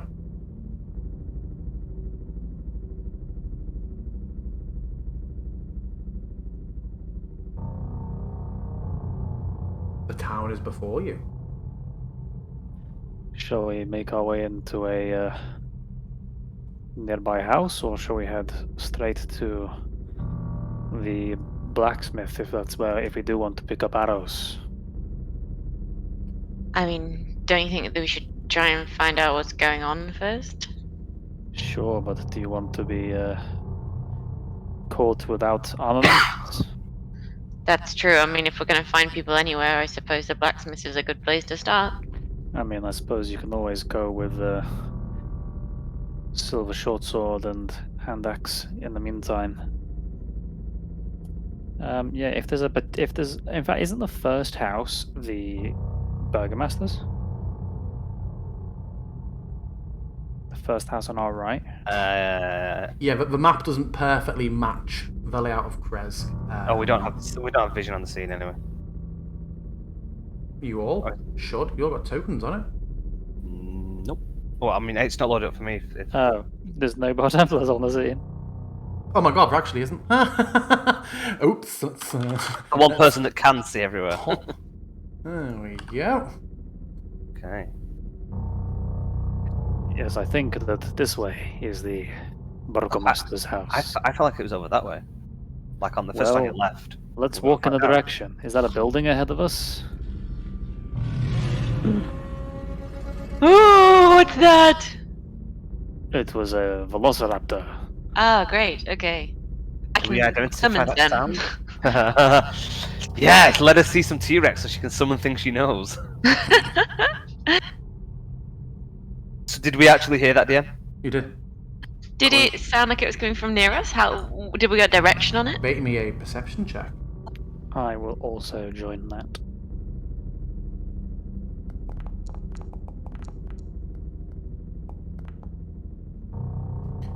Didn't sound too far away. Sounded like it was coming from somewhere further in the town, in that direction. Just echoed a lot in the still night air.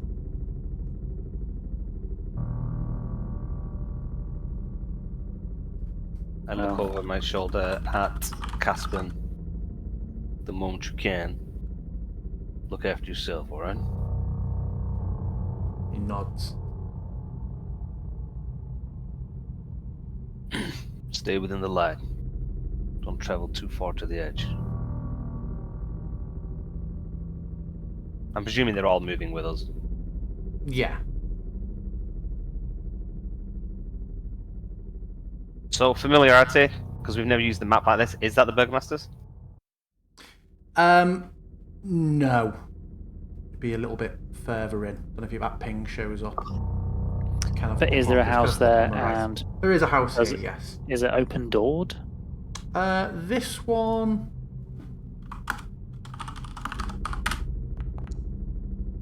is open doored. Lived? No. check this house and its closest first.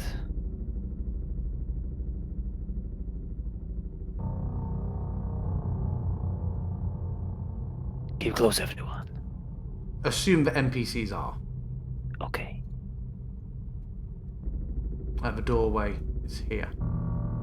Oh, I didn't see it there. You see it is... It's invisible. It is slightly open. I peer in, blaring the 1 million lumen sun sword. Wacky, wacky! This house seems to be entirely undisturbed. Are you going in, or are you just looking from the doorway? If I didn't see it, like if it looks like it's essentially empty, I would step in. Yeah, it does appear to be so. To step Ground. inside, you see. Pardon? Yeah, looking for blood, signs of a struggle or something. Oh, I thought you said crowned, like he stepped in and just got cost on the head or something. You even see, however, what was clearly like a dinner being prepared on like the side. Soup, still fresh. Alright, Geralt. Wind's howling. What's Bartanalis doing? Yeah, I'm gonna look around, see if there's any signs of blood. I mean, it doesn't look like immediately there's a sign of struggle, I guess. It does not. Does that sound closer? So you both spoke at once. Oh. Sorry. Does that sound closer? It does. Does it sound like the noise that Emil and crew make? Definitely not. Okay. Does it sound like the rock? Definitely not. Does it sound like something we've heard before over the last few weeks? Definitely not. Ooh. Exciting. It is exciting. Doesn't sound like that rock thing that was helping Halvor.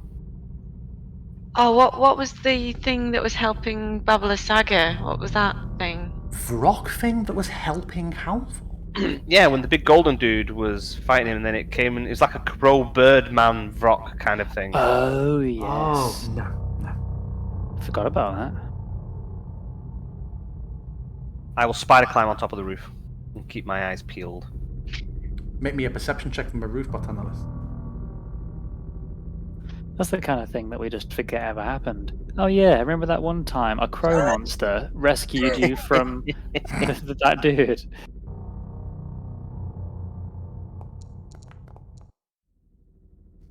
Just as you get up onto the roof, and I'm just going to move you to show you a bit of town from the roof. I know that. Oh yeah, your dark vision needs putting back on, doesn't it? Ha! It does. 1 second. Oh damn! I was really racing to try and put Strahd like there. You got there before me. And then I just see him dip behind a tree laughing. Yeah. You see. What was your roll? 25. You just see something pink slip behind this house. Pink? Like fleshy? Yeah. Humanoid-ish, size-wise? Didn't catch large, but you didn't catch enough to get any more detail than that. You just see literally, as your head sort of crests to the roof, just someone going behind. So large, but not large enough that I can see it on the other side, like peeping up over the roof. Oh, yeah, okay. yeah, correct.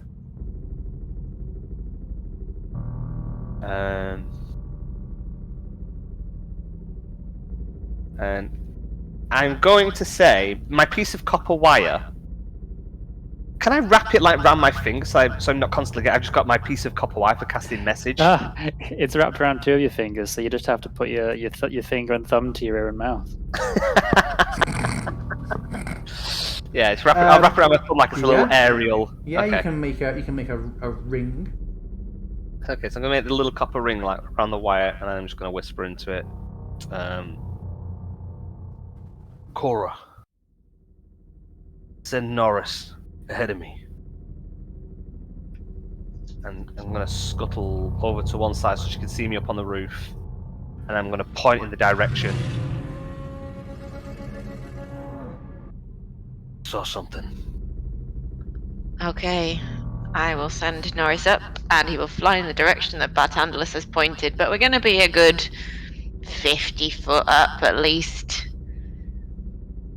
I'm trying to keep an eye in this direction over here for it passing between the buildings. Okay, where are you sending Norris flying? In the direction that Barty was pointing, so towards where that little ping just went up.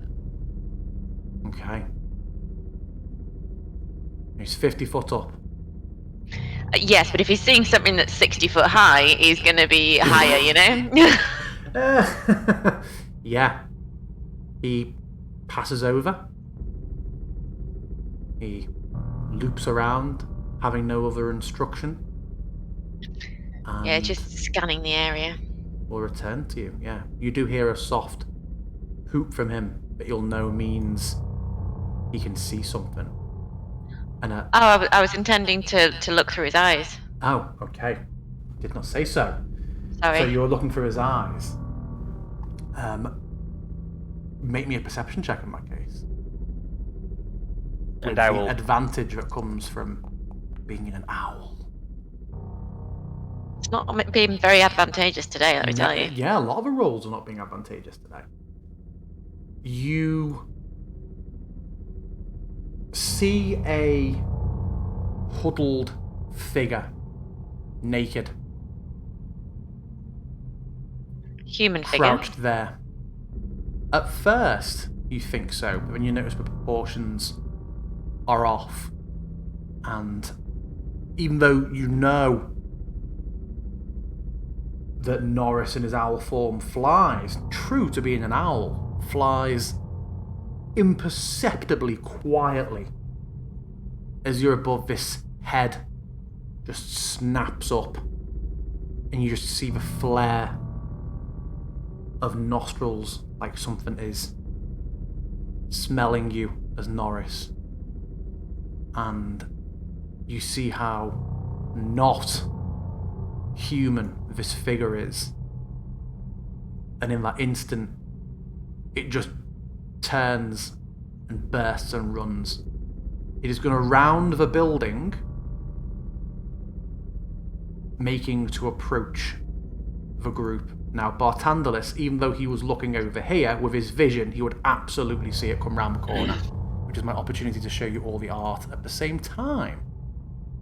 You see about 8 foot tall, this delightful thing. Ooh. Oh, God. And I'd like all of you and he to roll initiative. The Hungerer. We're getting back into true horror Strahd now. Oh, yeah.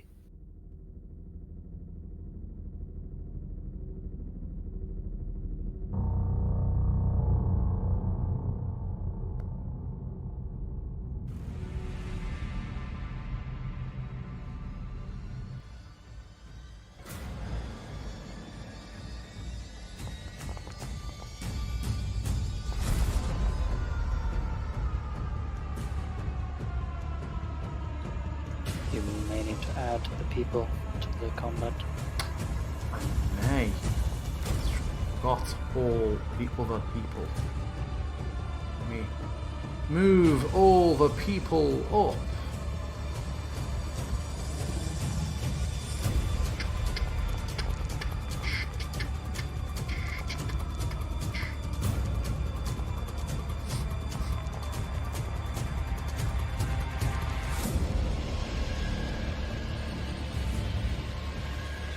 Okay, Muriel is up first.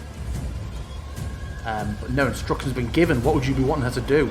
I would say, Halvor, you'd see it. Oh no, you don't look at dark vision. Before we really get into combat then, I would give both Cora and Bartandalus time to shout out a verbal warning or command. As they see it just erupting. It's coming right at us. Some kind of lizard rat thing! I think it can smell us. I don't know if it'll see. It can definitely smell us. I suppose she would probably ready some sort of action. Yeah, and I would probably tell everyone to... Did we say that we can't get inside the building that we're right next to? Yeah, no, we were in it. We were inside it. Are we inside the building? Well, me and Halvor went inside it first, and then I climbed on the roof. Oh, yeah, I don't have interior maps. I mean, it's a square. Yeah, you don't. Yeah, that's a good point. Yeah, we're all suddenly bungalowed. So yeah, I say it's coming up on the right. See Caspen's lift both his hands up and stare between them blankly and confused. Okay, so first is Muriel. Muriel will move out and will hold their action to attack anything that attacks a member of the party.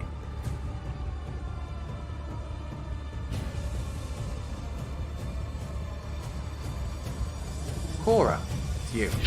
So I could see it through Norris's eyes. Will I know roughly the direction it's going to be coming at us from? Yeah, you can see the direction that it's running at. Absolutely, you know it's coming from the right. Is it so? It's coming from where Barty's pinging now. Yeah. Yeah. Okay, and where Muriel is outside of the building, right? She's over here. Yeah, but so that if I want to be outside the building, that's where I've got to be near her. The building is this little square bit. Well, that's why I'm confused. Why we're not inside? I said, "Are we inside the building?" And you're like, "Yeah, we're inside it," and I can't see that we're inside the building. Me and Barthandler's went inside. We're currently at the door of the building. Okay, I was. Well, Barthandler's on the roof now. Yeah. Sure. So go on. What's Cora doing? Halvor, you're next. Knowing that that's where it's coming from, I am going to cast Spike Growth down that path that I think it's going to head down.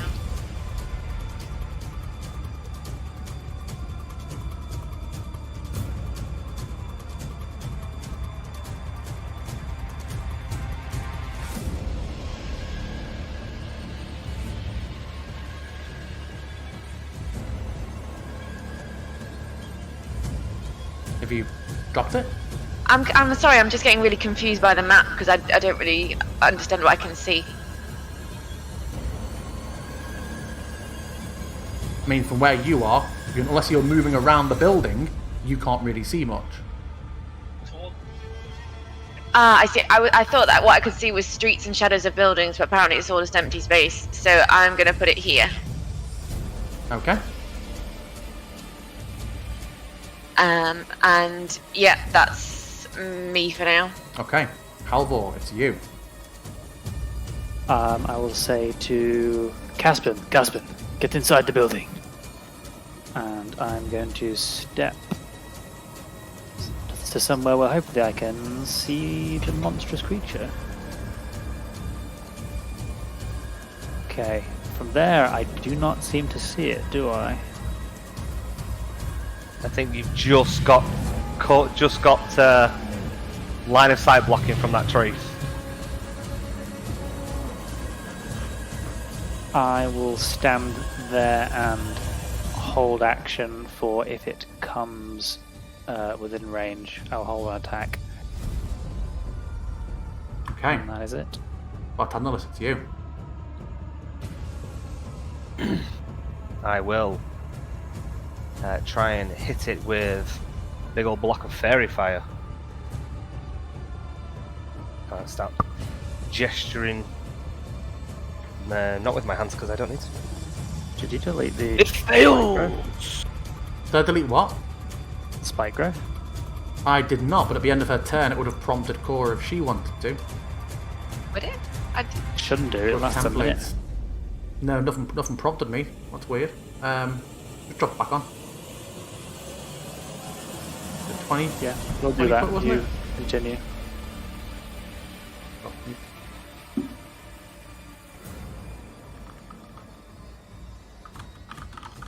A little bit further forward, I think it was. Yeah, a little bit more north. Basically, I was right next to it. Yeah. Oh, could you just draw it out and didn't see it? Halvor was inside. Halvor just so bold walking into it. So yeah, it fails its saving throw. Good. So it is now illuminated in a bask of purple light. And I am going to hold my my movement for if it starts running towards me, like it looks like it's going to go directly towards me, and then I will take my movement to back up swiftly. So if it kind of like beelines towards me this way, then I'm going to move. Okay. And I'll shout out, I hit it with fairy fire. She'll be able to see it coming right at you.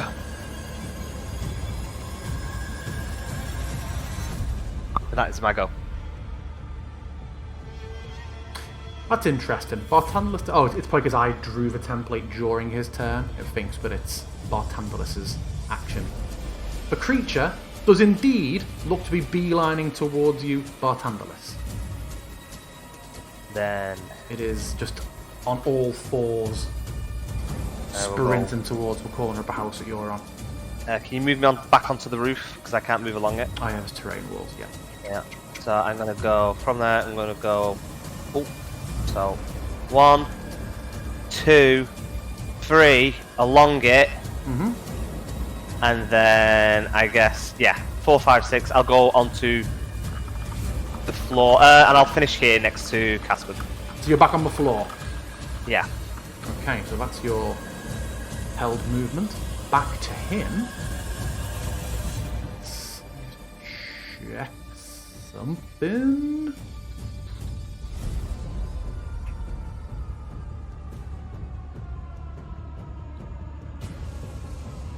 Yes. Okay. So it charges towards you. Halvor, you see that it is aiming directly towards the corner of the house that Bartandalus is on. As he just dips behind it, it just changes tact, just changes path, and skids up to a stop at the edge of the spikes. At that point, it just rears up and just screams, and that maw just slashes open, and it is going to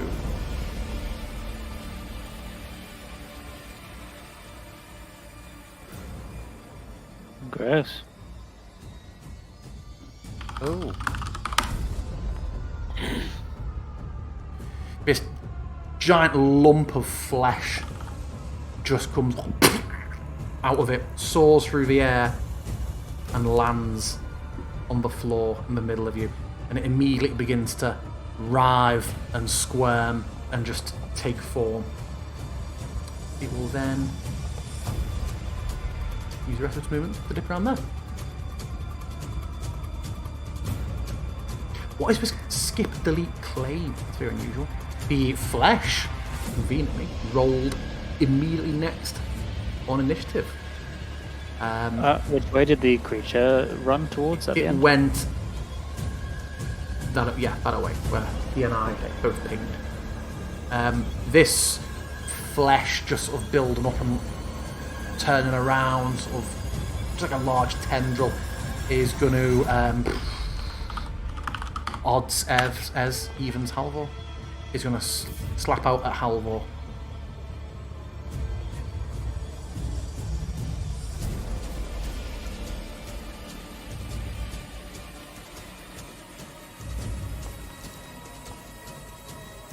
Ooh, it hits. Halvor, as this just goes up and sinks around you, the flesh just moves past you and wraps in and just seems to like coagulate and solidify, and you are grappled by this creature. Please mark yourself accordingly with all of your fancy conditions. I will. Ooh. I suppose your action specifically related to that creature, didn't it? When you're holding an action. Yeah. Okay. Rhyme fact. Is it really going to ask me every fucking turn what I want to do with this template? I'm going to click claim. Choose the type of units of this template. Rounds. Number of rounds 10. And leave it there. Fuck me. Okay, Rhymefang. Is Rhymefang going to assist? Well, you control Rhymefang. Be thinking, Cora, about what Riventooth's going to do. Okay.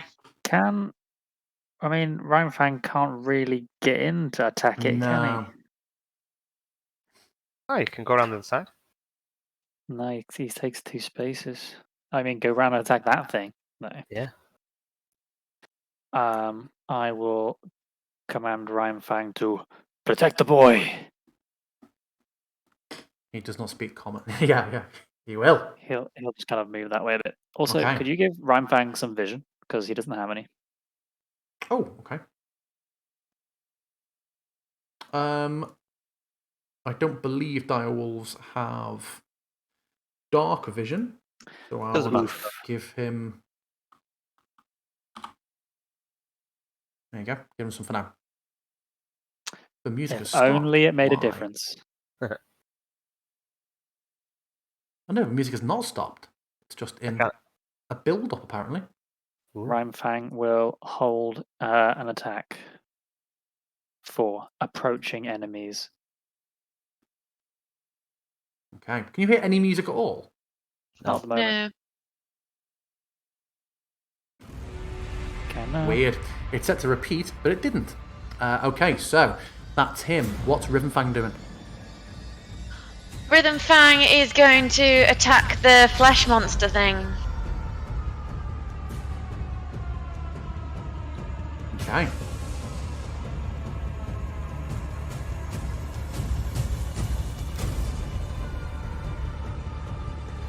I don't think she has permissions to this, so you'll have to do any moving. Of course, I apologise. Yeah. So it will bite. It has pack tactics. I presume that pack tactics is not. Doesn't say it's negated by the pack being grapple. Oh, to be fair, Ez is in range as well. So yes, an advantageous attack. Hits. Damage is done. The teeth sink in. How is that going to work? No, it doesn't matter. It does not. It laughs at the attempt to be pulled down prone as it is a pile of goop. Tasty, tasty goop. You see, you've seen wolves enough, all of you. You recognise that Rhythmtooth, sorry, not Rhythmfang, gets it in like a real good position to drag it down to the floor. But as it does, you just see like the material of it just sort of extends a little bit and almost kind of like oozes off back around the wolf's maw. It is not something that can be pulled down to the floor, it would seem. The narrative description of being immune to prone. Anything else on Rhythmtooth? He's going to move up next to Halvor so that Rhymefang can get in next to him. So if he moves a little bit closer to Halvor, so that gives him a little space. Okay. Esmeralda will hack at this thing that is latching on. In fact, no, she might rapier it. The axe is a bit much for being right up in Halvor's face. Did the creature look like it has been damaged by the attack from... It certainly hurt it, yeah. Now it looks very hurt. Good. I thought she was getting another 20, man.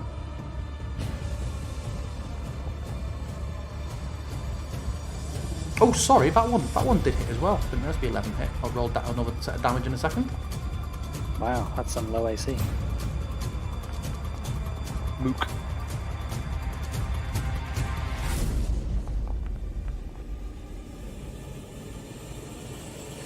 She just keeps jabbing out of this, and eventually she just keeps going. The first one seems to go through some sort of nucleus part of it, and the rest just starts to fall and peel back, and as she finishes the last thrust, it just slakes off Halvor and drops to the floor in a bit of a puddle. Caspin is going to...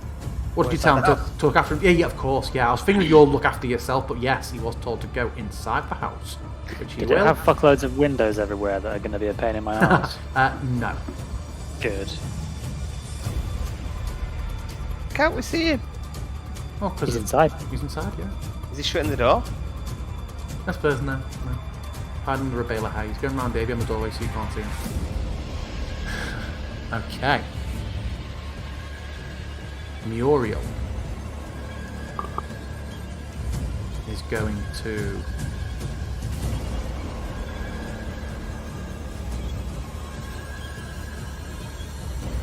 move up, and you just see her knock an arrow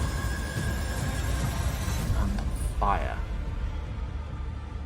An advantage! Yes.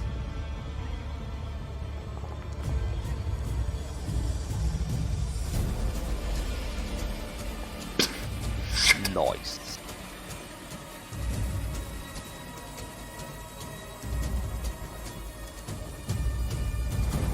Oops. Look at this guy, moving out of turn. Hacks, DM, hacks. How did you waypoint? You all hear, it's a right click as you're dragging it. From behind the building you hear a and you hear Muriel call, "Look out!" As over the house sails a globule of filth. Wretched spittle. It's the floor. I think it is a half on. Yep, so damage is done. Oh no, it isn't damage. It's was it a con save it made you all do then, or did it prompt any sort of save? No, Didn't prompt anything. Right. Okay. Well, the hit was irrelevant, so it has landed in the area. I need all of you to make me a DC 15 con saving throw, please. I will do rhythm tubes.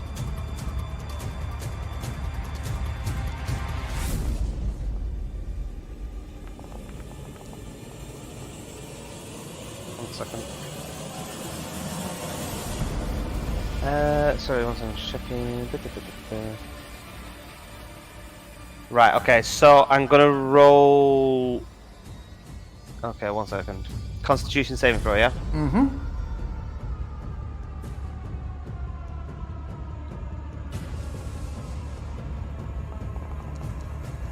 There is damage on it. I wonder why the damage hasn't been put in as part of a calculation. Okay. You should have just gone with a save and no attack, I think. Yeah, I think that's right. So, let's have a look. So the attack, the miss is irrelevant.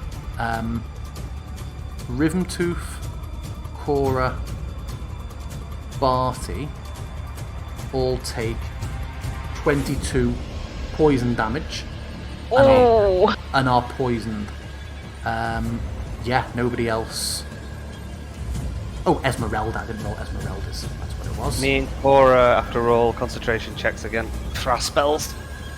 What's Bartandalis concentrate on? Now. Yeah. I'm now doing Fairy Fire isn't. No, Fairy Fire's not concentration. Yeah, Fairy Fire's I concentration. thought once it was Spike done, it Rot's was done. concentration. Esmeralda also takes 22. So it's 22 damage. So we act to DC 11, right? It's either it's DC 10 or half the damage. Correct. Okay. And those people who failed, as this poison just seeps into you and just sort of lethargy come over you, your speed is halved. Okay, I will remove my health. That hit everyone. It went from missing everybody to hitting everybody. Yeah, it shouldn't. If he does it again, I don't know why. I think Halvor's obviously right. It's got an attack component add onto it, but it shouldn't. Oh, is that with advantage as well? Oh yeah. Oh yeah, of course it's automatically on now, isn't it? Because of sexiness. And Cora fails. That attack. Jesus Christ, this is horrific. That was brutal. So it does prompt. I wasn't expecting it to prompt. Huh. What prompts? I wasn't expecting it to prompt for the concentration, but it did, so that's good. Okay, Cora. It's you. Well, shit. That didn't go at all like I was expecting it to. I'm going to have to completely rethink what I was going to do now.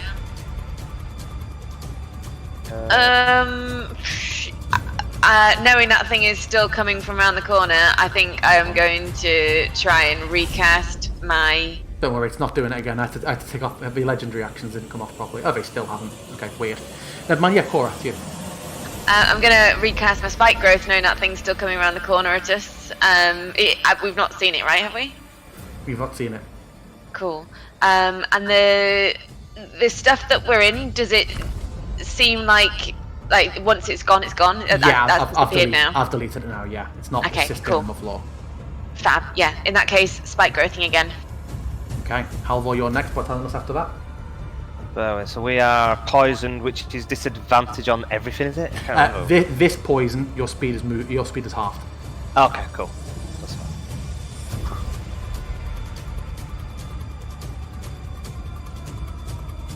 fine. Okay, anything else from Cora? No, I don't think so. Halvor, what are you doing? I am going to move behind the building.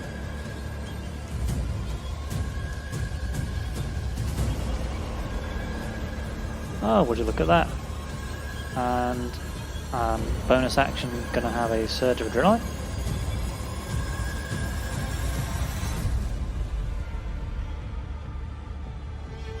And I'm gonna use my action to attack it.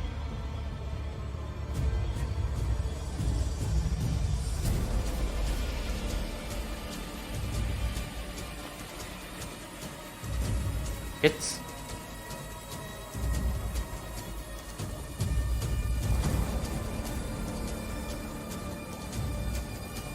Nice.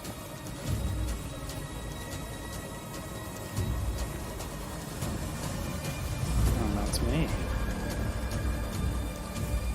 For 36. Nice.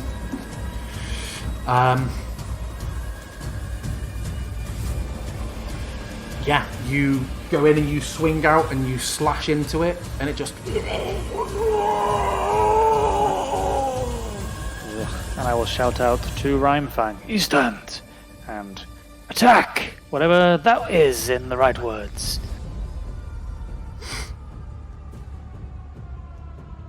Okay, is that you? Mm-hmm.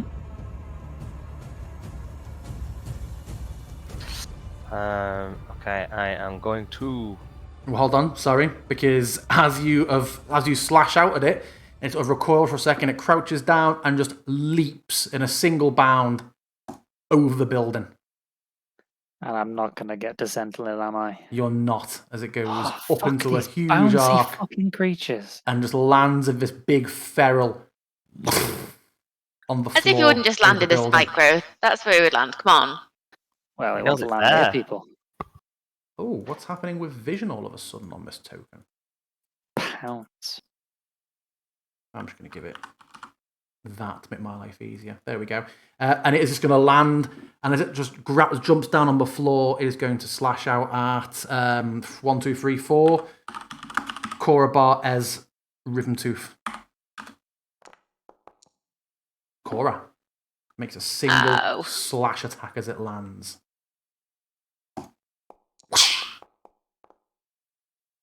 Misses. Okay, sorry. Yeah. Now it is Bartandalus. Did Rhythm Tooth have his go? When does he have his go? He is after Rhymefang. And didn't he have his go? No. No, no.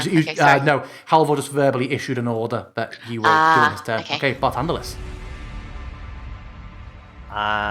Fuck. And I am going to... fucking hell. Okay, I'm going to use my action to... Oh man, I've got half movement. Okay, action to withdraw. Disengage, whatever. And with my bonus action, can it make me a DC... Can I remember it's 14 or 15? Bear with me. Features... Spells... Can it make a DC 14 Wisdom saving throw with disadvantage, please? Okay, it has advantage on them normally, so I roll it regular. Oh, thank you, I will sort the HP. Oh, that's the ability, not the roll.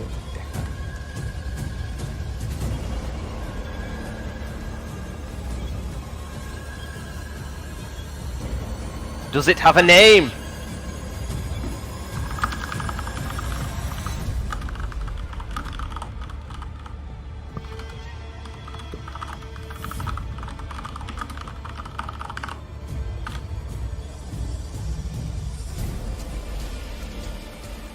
I've sent you the name. Oh. Okay. Anything else from you? Yes, because I'm withdrawing, so I'm going to move up onto the building. Withdraw up. Oh yes. Do you want to do? I mean, it's up to you whether you want to. If you don't mind moving us back and forth, do you want to make it so that I can pass through these walls so they don't have collision on movement? Do you can literally just alt-click if they're connected? Oh, yeah. Just so I can move up and down on them. Yeah, if they're all connected, you can alt-click and it'll select all the walls connected. Did not know. That's going to my Foundry video. Movement restriction, none. No. Yeah, I had it there just so everybody else isn't nipping in. Okay, that building now will let you pass through. Cool. So nobody else needs to move in and out of it. These sneakies. And then, yeah, I think that would be pretty much my full 15 feet. Okay. Okay. Yeah, that's my go. Okay. The creature is going to... Having already slashed out at you, Cora, its chest just opens up into this enormous serrated mouth. Before it bites you, so horrible is the sight of this chest just splitting open to rows of teeth and flesh and the scream inside. For everyone within 30 feet of him who can see him, I need to make a roll. Bartandalus, I will gauge, will not see him on the roof. Bartandalus, Caspin, I imagine, is around the doorway. So I need Cora, Esmeralda, Rhymefang, and Rhythmtooth to make me a DC 14 Wisdom saving throw, please. And while you're rolling that, he's going to bite you. Does this class as multi-attack? Nope, this is just his attack. Because he did do the slash attack before. That was not part of his attack action. That was a legendary reaction. Oh, thank God. It misses, but you still have to make that save and throw.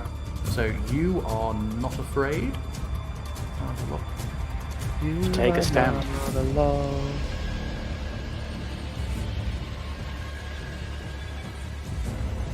Haven't we got something against being frightened or no?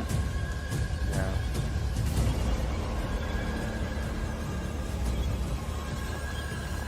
Oh, little rhyme Rhythmtooth. Both wolves. Oh, yeah, what's 14, wasn't it? Look. Yeah, he said 14. Yeah. So yeah, both wolves are frightened. Which one is the fear to that? Yeah, frightened and frightened. Anyway, so yes, that's his first attack. Will you please put multi-attack defense on before it makes its other attacks, Cora? Let me check. Doesn't if it only works. happen if it's attack? It hits, hits me? of course. It didn't hit you. So That's true. here's its next attack. Cora is waving her arms Misses. at me in a way that means I want praise for remembering this rule. Please pop it on. It doesn't seem to work. Oh yeah, of course. so It it's also didn't hit. Yeah, also didn't hit. I forgot. true. It slashes again and misses, and it slashes a fourth time and misses. Cora's just ducking back up against the wall. This slash, and it just throws its head back with a roar of rage, and is going to again. Oh. It gets a bite and 3 slashes. As multi-attack 4, one of which can be a slash. Bite, but yes, fuck me. Okay, that is its turn. No, in fact, it's going to start moving out. It will take attack of opportunity from Ez and Cora. I don't think the wolf can when it's frightened, can it? Will it also not take one from Rhythmtooth? Is that what wolf is next? Sorry, I just saw a wolf next to it. I don't know if a frightened character would make. They use everything at their disposal to move away, don't they? everything they've got, so I don't think they would make an opportunity attack. Feel free to disagree, learned people. I like that you qualify learned people, because I disagree strongly. I know yours will be, well, I think it should, because I will benefit from it. Can you make me your attack disadvantage because of poison? Esmeralda will make... Whose side are you on? The side of truth. Ah, bullshit. Yeah. Just stabbed herself in the face. Oh god, she hits everybody. Just one target all the Why are you people. like this? Yeah, why? Why, Ez? Why? Okay, Ramfang, who is not... Ramfang is afraid, yeah. Ramfang wants to get away from this. I mean, we don't know where it's gone. I can't see it. Oh wait, I can see it. You can't see it. It's literally right next to you. He's refusing to. Of all the people who can see it, I am probably the one who can most see it. So yeah, are you gonna move him, or shall I move Ramfang? Riven Tooth.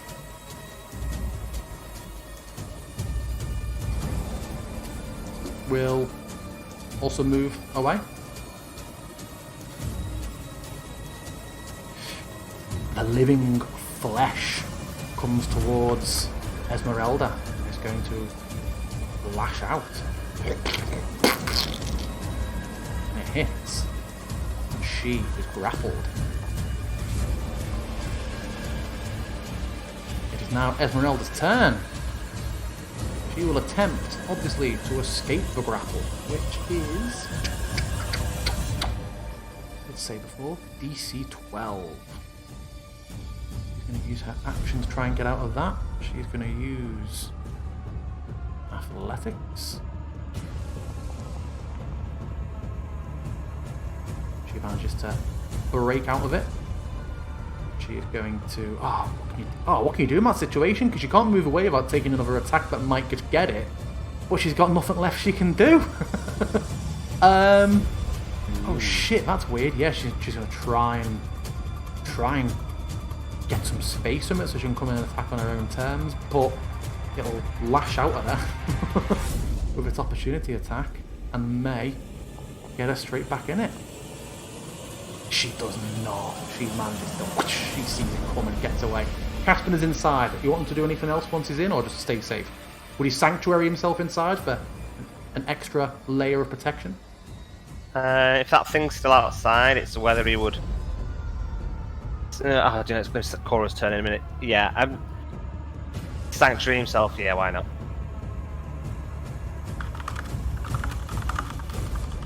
Boy needs to learn to fucking heal.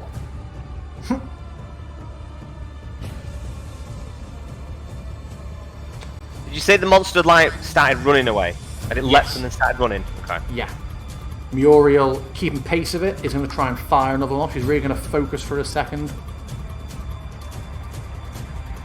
And you just see her training the bow on it as it runs for a second. And then she is going to fire with an added... she'll go for the attack, not the damage. She'll try to definitely secure the hit.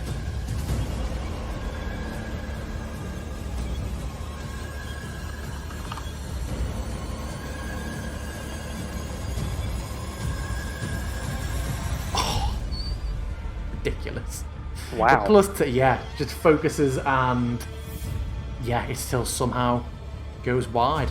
You see, she goes to run to keep pace of it, and then glances back towards you all, and instead moves to be closer but keeps sight on it. Cora, it's you. I'm going to attack the piece of flesh that is in front of me, as that is all I can see. So I'm going to hand axe of warning it. Okay. You will be disadvantaged. Of course I will.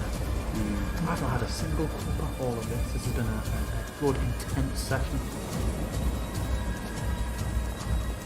This music, by the way, Resident Evil 8. And I've realised there's a low running background noise in it, but it really sounds like my washing machine in my kitchen is coming to a fucking crescendo. Yeah, hits. I'm going again. Both attacks, yeah.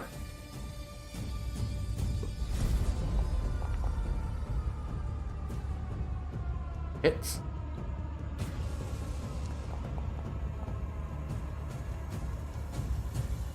And is my back currently to the door so that they can't get... Because Caspian's inside the building, right? Mm-hmm. You're blocking the way into the building at the moment, yeah. Brilliant. Bartandalus is on top of it, not inside it. Yeah, that's why I was a bit confused. I didn't know whether Caspian was also on top. Let me... I'll change it. I was going to put him as being -1. I was just going to put me as 20. Makes sense. Cool. I will stay where I am then, barring the door, because Caspian is soft and squishy. Okay. Halvor, it's you. Bartandalus, you're next. 15 in it. I am going to charge the Hungerer. With a... Knowing that Muriel is trying to shoot this thing. Actually... I'm just going to go for it. I'm going to bonus action smash with shield. To try and knock it pronus. You can use athletics or athletics. No, it's grapple for acrobatics or athletics, isn't it? It's just opposed athletics for this. Indeed. I think. I'll double check that, but I'm pretty sure. Either way, I batter it. You succeed. And then I'm going to attack it twice advantageously. What are you trying to do to it? Are you moving it? Oh no, I'm knocking it prone so I can stab with advantage. As you go to slam it back, you just see that long tail, kind of like a kangaroo, rests itself up, just slaps down onto the floor. And the more you push, it just goes tense and pushes back, and you seem to be unable to get this thing down. Oh. Discard that roll. I will roll with non-advantageous. Hits.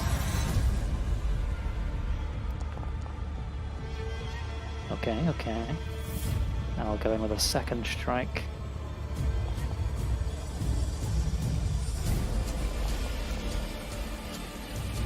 Okay, for a total of 33. Very nice. That's me. As you do, it just bounds from you and lands on this side of Muriel and just slashes out of her.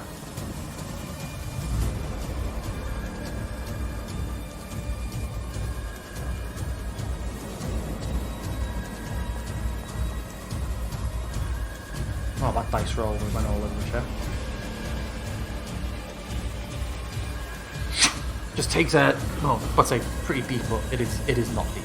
Now it is Bartandalus. I don't like that the trigger of the legendary action mod happen. I get that it has to happen at the end of someone's turn, but it's like, great, it's my turn. No, shut up, I have more things to say. Then it's your turn. So now it's Bartandalus. Am I crazy in thinking that the spike growth would still be there? I don't believe... No, lost concentration, did she? Yeah, but she... Twice. Did she lose concentration twice? Yeah. From what? what? I don't think it did. No, because she lost concentration with the acid when the acid hit us. Yeah, that was the first time. I think you're right. Why does it keep going? Because obviously he wouldn't have jumped into it, nor would Muriel have sprinted into it. Cora, would you like just to be refunded the cost of it? Yeah, fine. What we'll do is when you next draw it out, I'll draw a shape on the map as well for it. Because I'm not sure why that's happened. So add that back on, because there's definitely been some fuckiness there we'll look into. Cool. No, she didn't. I'm scrolling back. She didn't. I feel like I definitely remember her saying. I definitely cast it twice. Listen, no, you did. So I've just scrolled up. So when it did the Wretched Spittle, it did the Constitution saving throw, which you did an 11 on, which failed, so you got hit by the attack, and then you rolled a concentration and got an 8. Well, that was the concentration check on the first spike growth. No, it wasn't. This was the spittle. This is after. Because I lost my concentration as well on the fairy fire. I thought she did do it again after that, and she's down to only having 1 slot left out of 3 on that level. But if it isn't in the list as well, that's weird. Did you not lose it when the flesh thing hit you? The flesh thing didn't hit me. No, nothing managed to actually get you. You've spent 2 things of that level, of that spell level. There's nothing else you'd do. I feel like I remember you saying it, but yeah, scrolling. Unless you just ticked it off and drew it instead. So there's spike growth 38 minutes ago. And then she did it 20 minutes ago, so yeah, she recast it after the concentration failed. Yep. Cool, yeah, I thought you did. So add that one. Yeah, it's something to do. He prompted me loads about templates, and I think it's prompted everybody. So Cora, add a, because Muriel, and because it's retconning quite a lot of stuff for our ally and the enemy, give yourself a cast of it back, okay? And I'll fix that. But go on, Bartandalus, yes, your turn. Okay, I am going to cast haste on Halvor. Nice.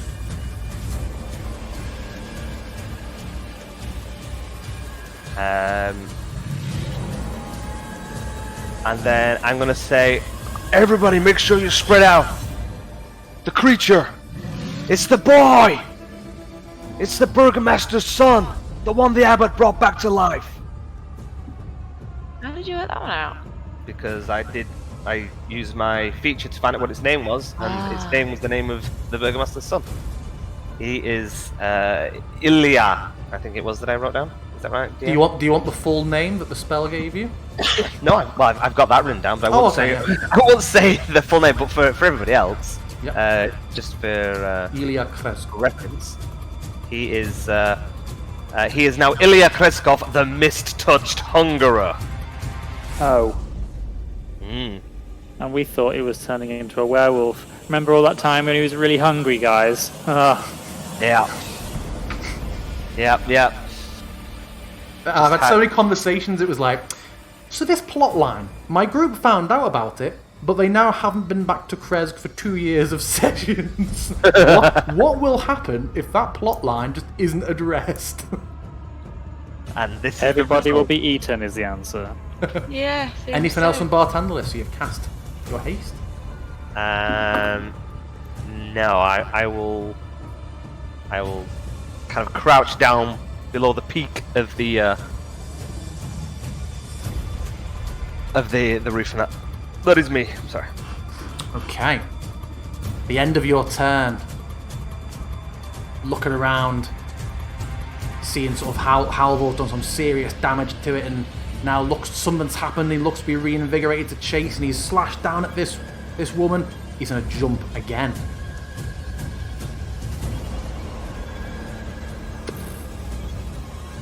In fact, distance-wise, yeah. And then, as he lands, he makes an attack.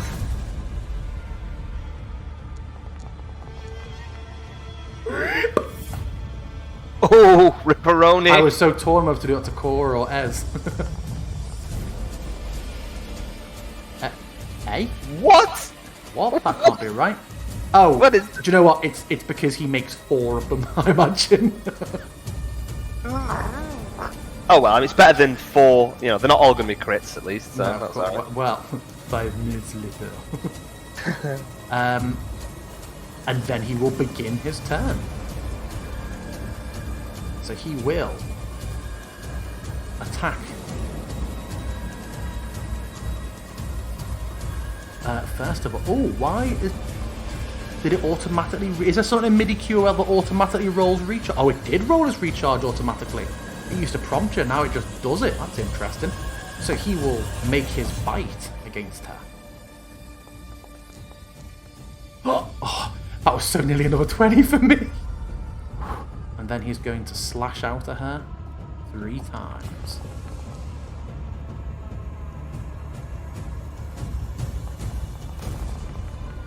People keep telling me about the module that lets you roll like all the multi-attacks in one. I do not like the idea of that.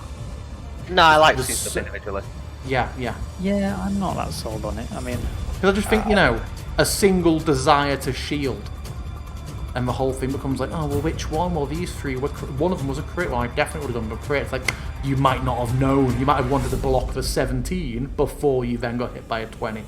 Yeah. Let's have a look. Holy shit. 1, 2, so it does a slash when it pounces, then it bites, and then it makes Another 3 slashes. Holy So the legendary action is Pounce, that has a slash at the end. And then in his turn, he makes 4 attacks. And then... But wait, there's more. What? This as well? This is a bonus action. What? Should have slowed this whole fucker so he couldn't do both. Ah, Jesus Christ. Halv will make the most of this because I think I might have to slow him. Oh, have we just now realised that he's been really unlucky the previous times and only summoned one at a time? Yeah. And then I suppose rolling a d4. He is going to dash off. Ez will make an attack opportunity. Oh no, Ez wasn't scared of him, was she? It was just the wolves. No. Yeah. So the wolves were running. Yeah. What direction does he dash? South. She hits him. Oh, okay. Right, so that's him. Rhymefang is going to continue trying to flee from him. The gates are locked, so he will head off in that direction. Rhythm Tooth. They're not. We actually were left it open. You did, of course. Now, would you, I would presume, have given them exemption from triggering the spell for wolves that are with you? So they head out into the night. That's both wolves. Well, this is terrifyingly fortuitous for me. Cora, you are probably the only... no, Halvor, you would see this as well. Oh, why isn't that happening? That's not what that should be called, sorry. I just need to change one. Beautiful initiative rolls for me. These piles of goop on the floor, Cora, you see, they all sort of land up and rise next to each other, and then 3 of them just seem to be drawn onto each other, and they twist, and they change, and in their place... No, thank you. This creature, an amalgamation of the others, Holy molies. rises up, and it lands exactly where it would have been in the initiative, but it doesn't get to go to its next turn. This little boy moves in on you in the doorway and goes to attack. If he is successful, you are grappled. Oh, that was very nearly a 19. He does not manage to hit you. It is Esmeralda. The music. God damn, the music. Stop it. Start it. I'll fix that for next week. Esmeralda is looking absolutely fucked. She is going to back up a bit, not wanting to get towards it. She's going to see this huge thing come out, and she is going to procure a glass rod and reach out towards the big one, sort of lining up her finger between it and the edge of the house, and she is going to lightning bolt. Just make sure there's no fucking walls past it that I can't see on my map. Bang! Your pets are dead. Oh, it's only that shitty effect in it. It's not a proper good effect. You're a tinsy agitate! Ugh, look at that rubbish lightning.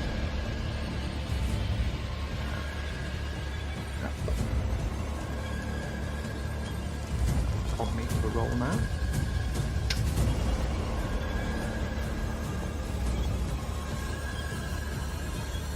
It succeeds, and the lightning just goes into it. As it does, Corey, you just see this slap of flesh and gore just go flying off from its shoulder and land on the floor. It is Caspin. He is sanctuaried inside. Anything you'd expect him to be doing? He's inside his sanctuary. He's cowering. Yeah, I think he's just staying there. Okay. Hiding behind the oven under a bed or something. Okay. Our rounds have been taken 30 minutes. Do we want... This is at the bottom of a round. do we want to get another round in, or do we want to call things at the end of a round and pick up at the top of a round next week? As much as I want to attack more things, I think calling it is the better choice. Yeah, especially I could do with, to be honest, a week to work out what the hell I'm going to do about these freaking things. I mean, as with all things, just withdraw and dip away. Oh yeah, great, no worries. Okay, well, I was not sure if you'd get to be in. This is one of the things, like, where do you think you're going to go? Because I felt like there were 5 places you could go. It was like, which one? But yes, I have had this art of Elia since the day you first went to Kresk, and I've never got to use it. And every so often on the Discord, people are like, "Hey guys, anyone got any decent art that they use for, when Elia turns?" And everyone just starts like putting the Harrison emoji, and it's just like, "Look at this! I'll never get to use this." So I'm very glad. I'm very glad you got to see it.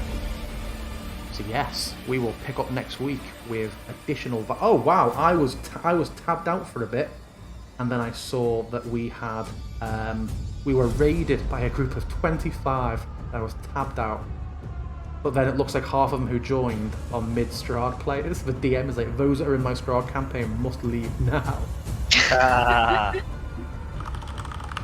Well, thank you very much, everybody, for an excellent session. There was lots of talking. We were back in Barovia proper. There was some appropriate spookiness. The quiet Kresk exploration track was a very nice song I like from the Stranger Things 1 soundtrack that I used Audacity to get rid of all the sudden, oh, well, this is clearly Stranger Things sort of elements from it. It's like, when I downloaded the track, it was called, like, snip it off at 145. It was at 145. It was like, boom, boom, boom, boom, boom, boom, boom, boom, boom, boom, boom. Yeah, I very much enjoyed the return to spookiness and horror aspects, even though it once again feels like we're going to be bummed. Oh, not that that's a bad thing. Well, it is if you don't want to be bummed. Did any of you recognise the noise that he makes? Sounded like the T-Rex from Jurassic Park. Oh, did it? But it just sounds T-Rexy. Yeah, that's what I thought of. It is from Subnautica. I was thinking of like Indomitus Rex from the new Jurassic World. It is from something that eats Reapers for breakfast. Oh, I've not seen that yet. Yeah. You will. Oh, now I'm scared of playing it because it freaked me out.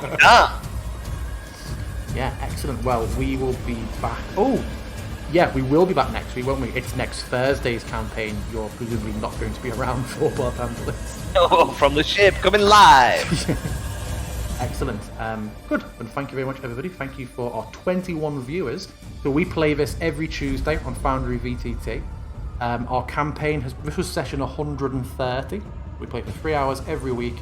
Our group have done a huge amount of Curse of Strahd. We spend a lot of time RPing, which is why we're 130 sessions in, and they're only just hit level 12 last session. And I think we probably have about 20-25 sessions left in our campaign. So 25 years. Feel free to follow and watch us play. There's a huge amount of RP. It's very, very fun. We have Barthandalis, I'll open up, who is a cleric / wizard. He's a bit of a Constantine style, although not like a dickhead. A cult investigator who is torn between several deities. We've got Halvor Jokelson, who looks a lot like Tormund from Game of Thrones, conveniently, who is a warrior, who is a barbarian / rogue, who's going for like, sort of like wildling fighting style. We have Cora Lightfoot, who is a half-elf ranger hunter, and we have about 40 fucking NPCs. We have some pet wolves with the group. We've got Esmeralda as their fated ally. We've got a couple of plot-related NPCs, and yeah, so feel free to follow and stick around. We play every week. And if you like this map, then you'll love the ones that I make at www.themadcartographer.com. Been a while since we've had a shameless plug. I know. Yeah. But yeah, thank you very much, everybody. See you all next week. Ciao. Bye.